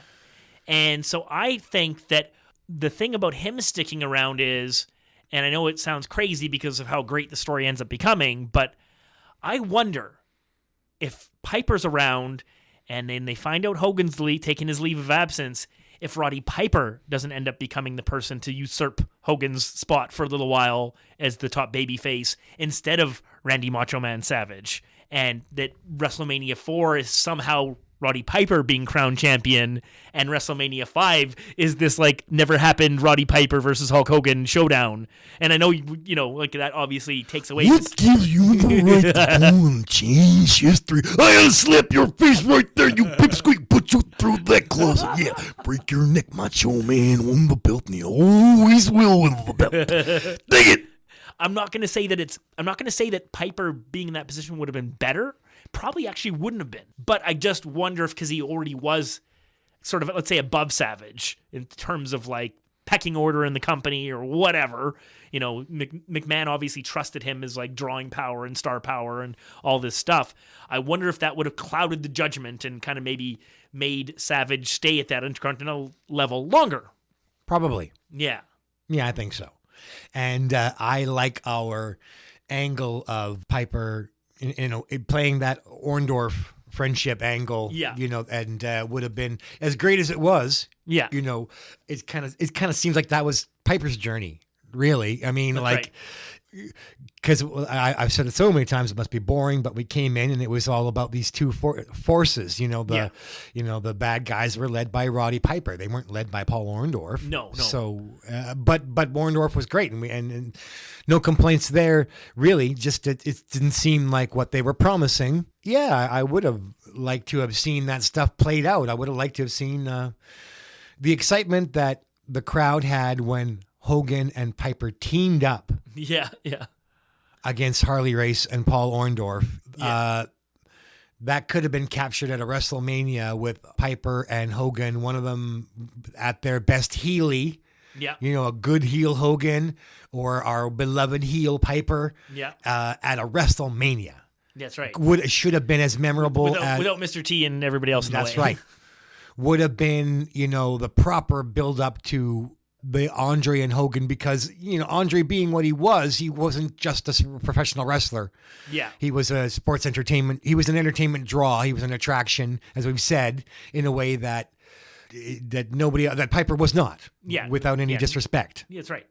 So having said that, Piper and Hogan properly written would have been the greatest WrestleMania until Andre and Hogan clashed for all that attention. And it's not that their match was the greatest, but it was the anticipation. And what does the word great in this case mean? If great means big and grand, yes, then it was the greatest WrestleMania ever. Quality of matches being a different thing, and we still, then there are people, you know, you can still give them Savage and Steamboat for the greatest match. That's right. Look over here. Yeah. So I still feel there was an uncaptured potential, and that it's a shame that we didn't get to see. You know, Piper we got that Hidden Dream match. You know, I checked that out. The crowds they're just so excited to see, you know, Piper and Hogan team up against, you know, the evil heels. Yeah, begrudgingly work together, and the tension was just so good. Yeah. Terrific. Yeah, you almost could have ran WrestleMania 5 babyface. A year before Hogan Warrior, we could have had Hogan Piper, like, good guys. Oh, God, and just imagine how much better that would have been because of Piper's work ethic and his, you know, his attitude towards the business and everything like that. I still enjoyed Warrior and Hogan, but, yeah, you know, I think Piper had a love for the sport that Warrior didn't. Yeah, it's clear. Yeah. And most wrestlers, unfortunately, had a greater love for the sport than Ultimate Warrior. I mean, he had a different mindset about why he was doing it and what it was for. And yeah, but Hogan and Warrior was exciting, and I didn't complain at the time. I was right there loving it. Thank you, Pat Patterson, for making what probably was a dog turn into a really good match. They sure did. Yeah. All the build was great. Yeah, so all that time, what if, and you look at it like Piper comes back at WrestleMania 5, does a Piper's Pit, ends up fairly quickly, I think, into a feud with Rude. That's kind of his big thing when he first comes back in '89. That stretches through like Survivor Series and all that stuff. I'd forgotten it. That's terrible. Yeah. Oh, that's heartbreaking. Just for you to tell me that he feuded with Rude, I'm like, really? Yeah. Because I don't remember that, and I will remember when we go back to it. But like, if I've forgotten, then that's already kind of a condemnation. Yeah, he flips his kilt up and moons Rude. The match distracts them and all this stuff. So Yeah, it's fun stuff. For we got Roddy Piper wrestles for a long time. I mean, he's part of that whole WCW resurgence of like all the old golden oldies of the WWF go over to WCW and take over and make all these things. But anyways, that's going to wrap up that part for today. So we'll turn the mic over to Jeff. He said he had a segment. He's surprising me with something. Okay, so we had a little break in our recording, and in the interim, unfortunately, bad news for Corey. He lost a kitty cat, a family member that it was a package deal when he met his lady wife. Before Cole came along, there was a cat. And That's right. Sadly, her time has come. I lost a couple cats in the last 2 or 3 years. But anyway, tell us about Zoe. Yeah, Zoe was Candace's first pet baby, and she was kind of ageless. I don't know. She found the fountain of youth. Like, she was 15 and a half, but she still acted like she was 4. Like, she could just clear jump to like the super high counters, and she'd rip around at night like she was, on catnip extraordinaire, even if she wasn't. And she was more of a Big Bubba Rogers of a cat than a Ric Yeah, Flair. we'd had her on a weight management plan for several years here, so she'd lost some weight over the last few years, but she was still a bigger cat. Yeah. Yeah. Now I better pray Candace doesn't hear this podcast. That's right. Well, she doesn't know who Big Bubba is, but I guess that kind of speaks for itself. Yeah. Anyway, so rest in peace, Zoe. Also Ember and also Harry. But there is some good news in the world in the last week as far as the wrestling and our imaginations go, and really completely trivial in every other way. But I am going to take credit to Genius Wizard, just like Ed Sullivan presents the Beatles. Jeff Hughes presents his greatest discovery. Okay. All right. You always wanted it? Well, I found it. They did make another wrestling game that looks like Superstars. Oh, wow. Yeah. And not only that, it looks like Corey Draper could have been credited with head team lead producer. What? Yeah. Blah, blah, blah. This is not, my name wouldn't be there. Okay. And I'm not going to, and I'll just get right to it. It's not, I'm just going to say this. It's not perfect. Yeah, that's right. Yeah. So lay your eyes on, I hope you got that clue. Yeah, of course. What platform is this on? Just watch and get your mic, get your mic on. Get close to that mic so we can hear it. I don't think there's any audio coming out of it. It doesn't matter because it'll be just like dan dan dan. We don't want the audio. Just watch. Okay, right. Just watch. I see what you're saying. You don't get any voices. Looks like we got Hogan and Mr. Perfect loading up. Oh yeah. I can see like the similarity to the art style. I wonder if. Okay, so give it to me because now let me tell you a little bit about this. So, do you remember Double Dragon? Of course, yes. Yeah. So those are the guys that made these video games. Okay, yeah. And at ringside, not only have you got, they put... It's like the exciting hour thing. Yeah. They're there. Like ZZ Top, Darth Vader, they're in the WWF crowd. Wow. Yeah, you can't see them, but they're in the background. They're not as prominent. Yeah. Stevie Wonder's there watching the wrestling. That's right, yeah. But Billy from Double Dragon is there. Okay, yeah. And he actually stands up and cheers you, like when he's on the left side of the screen. And there's a clip on this video that I watched, which is a whole 20-minute video about WWF Superstars. Wow. And there's another big surprise coming for you that you'll enjoy, because I'm sure now, like, you're probably like, I want more answers, but let me just, and you got questions and I got answers. So there's a little clip on this video where Andre's outside with you. He whips you into the barrier, and Billy, in his blue vest and his blue pants, he's standing there. He's standing up, cheering, right? Yeah. So Andre whips you into the barricade, and Billy goes flying back into his chair. Takes a bump. Yeah, he takes a bump. Billy takes a bump. So Double Dragon was this awesome video game that we all loved, and they. I loved the predecessor. Yeah. Well, Renegade. So Renegade, the guy's dressed like a character from the Warriors. Yes. Got the vest and the kind of the brownish pants or whatever. So that's a Japanese import. Okay. Yes. And the guy fighting all the gangs in Renegade, in the Japanese one, he's got this like slick white martial arts, the very classy shirt that's got the buttons in it. You could wear it to a formal, or you could kick some kung fu ass. That's right. In this, long sleeve white and unadorned. But anyway, so there's a guy out over in Japan. I'm forgetting his name, but he was the fighter in Renegade. Right. And he became like a Mario style, mascot. Right. And so they only changed his clothes for Renegade. Right. So that guy went on to be in, among other games, the dodgeball game that was a big I love hit around dodgeball. here. Yeah. So he he was on the Chinese team. Okay. I think. And unless it was Japan, anyway, we'll move on because the important thing is that they're all tied in. Exciting Hour, when you watch this thing, you're going to see that Exciting Hour preceded WWF, but as you know, like the controls are virtually identical. Yeah. Anyway, so of course you want to know who else is in the game. Yes. Obviously.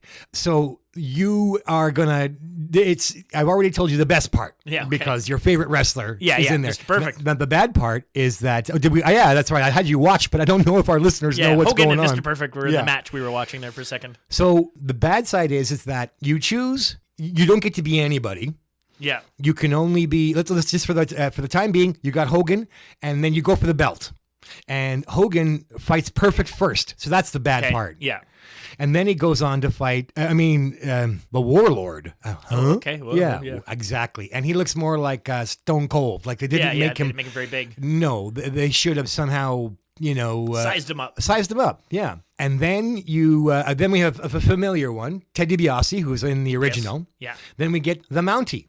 Okay. Yeah, so I guess yay Canada, but this game probably banned in Canada. Yeah, the timing of when it came out is how dictating who's on it, right? Released, it was 1991. Yeah. Oh, by the way, I think Savage is in the crowd. Okay. Because there's a guy with kind of thinning hair and shades and a beard, and he's watching. And this is right after WrestleMania 7. Yeah. So he's retired. He's retired. He's on commentary. So after you go through DiBiase, then I said the Mountie. Yeah. And then Slaughter. Okay. But, so there you have, now I've listed 6 of the wrestlers. You could also wrestle as the Ultimate Warrior. Right. Because he is really prominent. He just retired Savage. Yeah, yeah. And you can also be Sherry Martel. You can be Sherry Martel? No, just kidding. But she knocked out Hogan that one time, so I just thought you'd believe me for a second. Because Hogan said she knocked him out. That's right. Clipped him on the ear. It's got some power in that punch. That's right. No, here it is. This is why I said... I'll show you, actually. Okay. Produced by a company called Ocean, and I think Twilight was another name I saw. Is this some stand-up arcade game? No, you could play it like on the Atari Q7 or something that you never saw or heard of. That came out after Super Nintendo or something? Or yeah, that's right. It wasn't, because you've never seen it before, I've never seen it before or heard of it. I'm trying to figure out if this is the game I saw a review of that looked good but wasn't good. The people didn't like the gameplay, but they liked the look of it. But I think that game only had 3 wrestlers in it. So you've already listed off 7 guys or something. So it's not it can't be that. No, because I know there was one that was Hogan, Perfect, and a third, and maybe Warrior, and that was it. Maybe Davey Boy. Davey Boy was in it. Oh, way to spoil my fun, you jerk! Okay, well, there he is. Well, maybe this is this game that I saw a review that didn't get a great review. Here's my boy. Well, who cares about Davey the Boy. review? Yeah, Davey Boy Smith. Davey Boy Your Smith. 2 favorite wrestlers, Mr. Perfect, and, we know that technically his favorite tag team is the Bulldogs, but this is as good as you're going to get. Yep. And so this is... Because Davey Boy kept wrestling longer, Davey Boy sort of supplanted Dynamite. Again, Bulldog's my favorite. British Bulldog I probably favored over Dynamite just because he wasn't around as long. Yeah. So you were vaguely aware of it, but let's just play along and shut the fuck up. Sorry. So, why didn't you mention that? Because we had talked about because I never actually played it, so I only saw one video on it a few years ago. Kind of. Okay, well then that's why I'm we talked about there being that game, and so it exists. So I guess you didn't recognize it for what we were talking about because this is the style of WWF, right? Superstars. The look of the animation is very and similar, where you and I were both dreaming of having the entire 80s roster. So this is 1991. Yeah. But I'm sure I consider it still part of that 80s boom. Yeah. And it's got Perfect and Davey Boy. So that's why Corey Draper could be credited as I've got 2 I demand Mr. Perfect and a Bulldog. And those are hard and fast rules. Right. And the thing is, it looks like the coin-op game. It definitely, the look of... And they made it. The one little clip I saw of I guess it was Hogan pile driving Mr. Perfect, it looked like the way the Superstars action worked. Yeah. So I doubt we're ever going to get our hands on it to play it. I'm not really, you said you saw a not so good review. Well, fair enough. Yeah, somebody just went on about it. Yeah, but I don't remember their review even having a Slaughter or a Mountie, like who they were fighting. It seemed like you just had those 3 fighters that could fight each other. You're talking to a non-believer. That's right. Whoever did, this guy's busy playing the one with Axe and Smash and the Road Warriors, and he's got no time for nostalgia for pure classic 8-bit. They're loading up Davey Boy versus Mr. Perfect. That's right. That's what I'm saying. Now the downside is I couldn't find a perfect plex. Yeah. Or like a running power slam per se, the game doesn't look so great because this guy in his playthrough, he just wants to win. So he's like, he's going through the hacks. So Davey Boy's got this weird, a fireman's carry throw. And he just does that over and over and over and over. And it's not that exciting. But it is cool to think that somebody did do the thing that we kind of dreamed of somebody doing. And it's not the wrestlers that I would have chose, but I don't object. This fireman carry slam's funny because the initial little graphic of it looks like the way in Superstars that Warrior leans in to pick the guy up for the press slam, which, Davey Boy press slam, sure, go for it. Yeah. But instead of press slam, he just does a little... Maybe Davey Boy does a press slam. This is just a guy doing a playthrough, and he doesn't show, I want to see all the moves. Yeah, he doesn't care about the moves. He's just trying to win. Oh, there's Warlord, loading up. No, it's tough to get them to invest money in old... the old stuff. I mean, they like to include them as like, some kind of downloadable character or something, but I don't care about these new ham and eggers. Yeah. I think it would make money if, we'd put in the 20 or $30, to play a 20 wrestler 8-bit, game. Yeah, exactly. Yeah. Anyway, so, I didn't know that you were aware of it, but now you see I definitely didn't see as much as that. And I think the review I saw was more like screenshots and like just someone sort of recording out of their, Well, I'm just looking at this, 8-bit Davey Boy, and I'm thinking that's what I always wanted. Yeah, exactly. Yeah, there was different, I think, home video games that you could build the characters. They wouldn't include them, but there was ways they kind of cheated and added, like when you went into the, create a wrestler mode, and it was like, sure. Well, wait a minute, that outfit is obviously this wrestler or that wrestler, and right. They kind of they led you to water to let you create your own old wrestlers, even though they weren't technically in the game. Right. Yeah, that's a lot of fun. I've been so out of video games for so long that I miss so many of them, but yeah. Look, there's Savage. He's got the... Look in the crowd. Yeah, a purple right shirt there, and a gold necklace kind of thing. Him. Yeah. Yeah, that's got to be Macho Man's got shades on. His hair is even thinning a little bit. But it's interesting as time goes on. It's like they never really figure out. Sometimes they make a game really good, and then for 10, 12 years, they make sequels to them that aren't as good. And it's like, why can't you just... Like, we had that 93, 94 glory area of, like, NHL hockey games. And then from, like, 95 to, like, 2000 and whatever, they were struggling to make a game that was playable, that was fun, as competitive as those early ones, to the point now, I think even in like 2015 or 18, EA Sports would still like release, like when you buy the current year NHL game, there's a little mode where you can play like the 94 game or whatever, because and that's the same with wrestling. It's like they've been creating all these wrestling games, but for the most part, they focus way too much on making it look like a movie, and it's like I don't care about that. Yeah, it doesn't have to look like real hair. Yeah, exactly. It actually looks faker. When you try to make them look like their hair. Give me my little cartoon guys bashing each other. That's right. I love this 8 or 16-bit version, and I wish that they'd gone a little further. And certainly, I wouldn't have put Warlord in there when you think about 91, and what they could have done. That's right. I'm not thinking off the necessary so who else in 91? Well, Jake's not gone yet, and I mean Sid's just coming in, Flair's just coming in, Piper's there. Jesus, there's lots of big names. Rick Martel's in a pretty good spot at that point. It's the model. He pretty much fits their template wrestler. Yeah, exactly. Yeah. So here's what I would like to see. I would like a Double Dragon combined with the WWF Superstars game where you go along and these jobbers, you knock them out with 1 or 2 shots, and then you get to the boss, and you get in the ring, and you got to have a wrestling fall. I saw a game that was like that, where there was the giant characters in Double Dragon. Yeah. Well, I saw a game where people replaced the giant characters with like Ultimate Warrior and Hogan. So it was the same game. It's just but those giant characters look like wrestlers. Well, somebody should be able to do that because all the software is the same, right? The developers are the same. So one of those guys could have easily let's change out Hogan for Andre. I still remember we were coming back from, I must have been Florida. We must have been on a layover in the States. I don't know if it was Chicago, where it was. And the airport had an arcade. And my mom let me go in, and I saw that screen of Renegade. and it just pulled me in. Like I just from really far away, I was like, what? Ultra violence. I was like, what is this? Like, it was so, if you've never seen this game, like the moves he does, he literally like gets down and he'll go down on the ground and mount the guy and like pound the guy's face, or he gets him by the hair, knees him in the face, and you're just like, I'm sorry to be, glorifying this, but it's just, as a kid, I think I was in grade 8 or something, like it was just seemed so cool, like, we did diving, kick, and all this stuff, and it was just so neat, and there were so many different things you could pick things up and hit people, like it was like sort of a new evolution of video game, of like arcade games for me, because the games I'd play didn't have those sort of extra wrinkles of all these different types of things you could do, like grabbing somebody and doing something to them. I got my hands on a chance to play Renegade recently, and I couldn't finish it. It was like obviously, if I would have eventually, but the last one, the guy shooting. Oh yeah.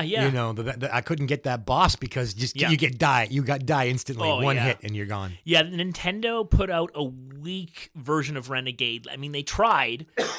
The story of it and the platform of it and like the each level was the same. Like they had the one with the motorbikes, and they had exactly like you were talking, the one with the woman, they're throwing shoes at you or whatever it is. I can't remember. But there's and like you said, the last guy has a gun. And it's like, if you don't know the secret trick of like left, right, something, there's no way to beat him.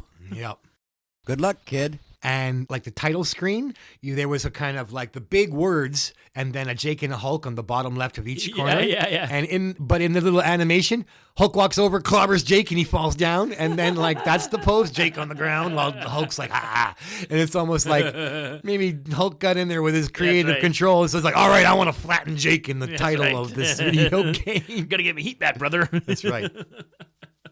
That was from the video that was about where I discovered that, Perfect and Bulldog were right. They had a Superstars version of a bunch more wrestlers. I mean, I just wanted to see what it looked like. I wanted to see how somebody would make Junkyard Dog look if they put him in Superstars. Right. Yeah, exactly. Or Paul Orndorff, you know. Yeah. Which should have been easy because you didn't need to build a samurai armor. I mean, he was a wrestler, right? That's right. Just like a good physique. Yeah.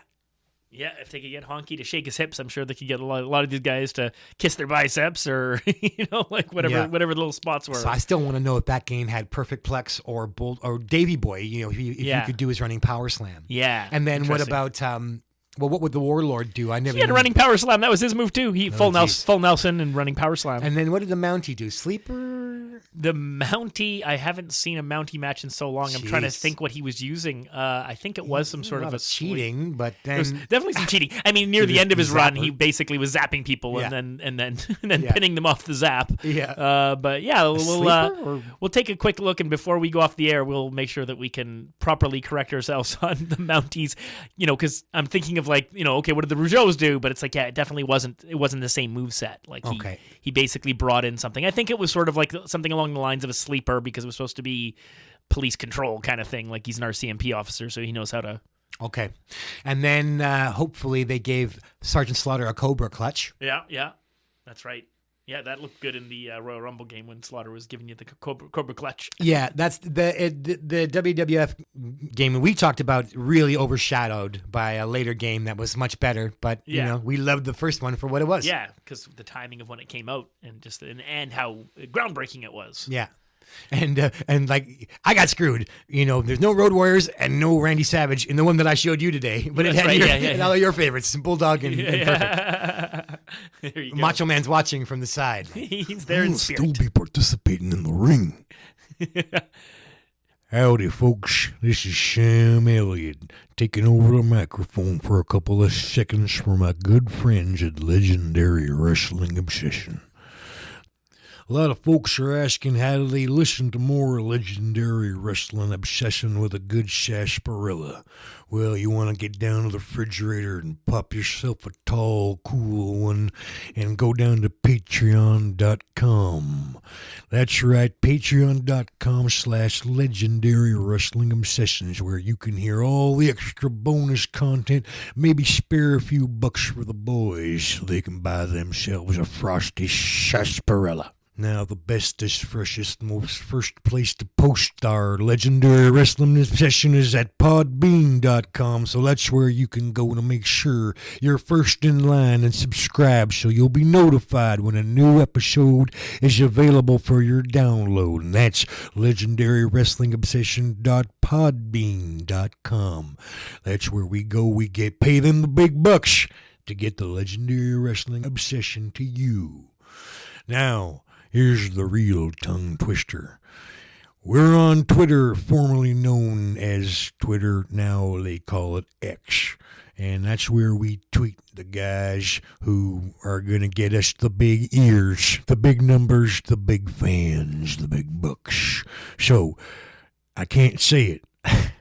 It's a horrible curse that will summon Cthulhu to consume all the human souls, so it must not be spoken. It can only be kind of explained. At leg, that part you can probably spell on your darned own self. Now we got some goofiness. Re-obsession. That's re with a capital W. So LEGWREOBSESSION. And some of those S's I forgot to say them like Sam Elliott. So A for at or each. At leg rush. No, never mind. You heard me the first time. At LEGWREOBSESSION. And that's how you can tweet us. I mean, X us. And X you while I'm at it. And everybody else. To heck with this. We invite you to join us next week when we travel back to Jim Crockett Promotions. We're not done. We're going back to the summer of 1986. That Great American Bash tour, we left it unfinished. There's too much to look at. So we're going to go back and get to the July 26th Great American Bash and all the great shows in between. I was really impressed when I watched the first of the 3 World Championship Wrestling episodes. It looked like I was watching a Clash of Champions from 1986. I can't believe this is on regular TV, like pay-per-view.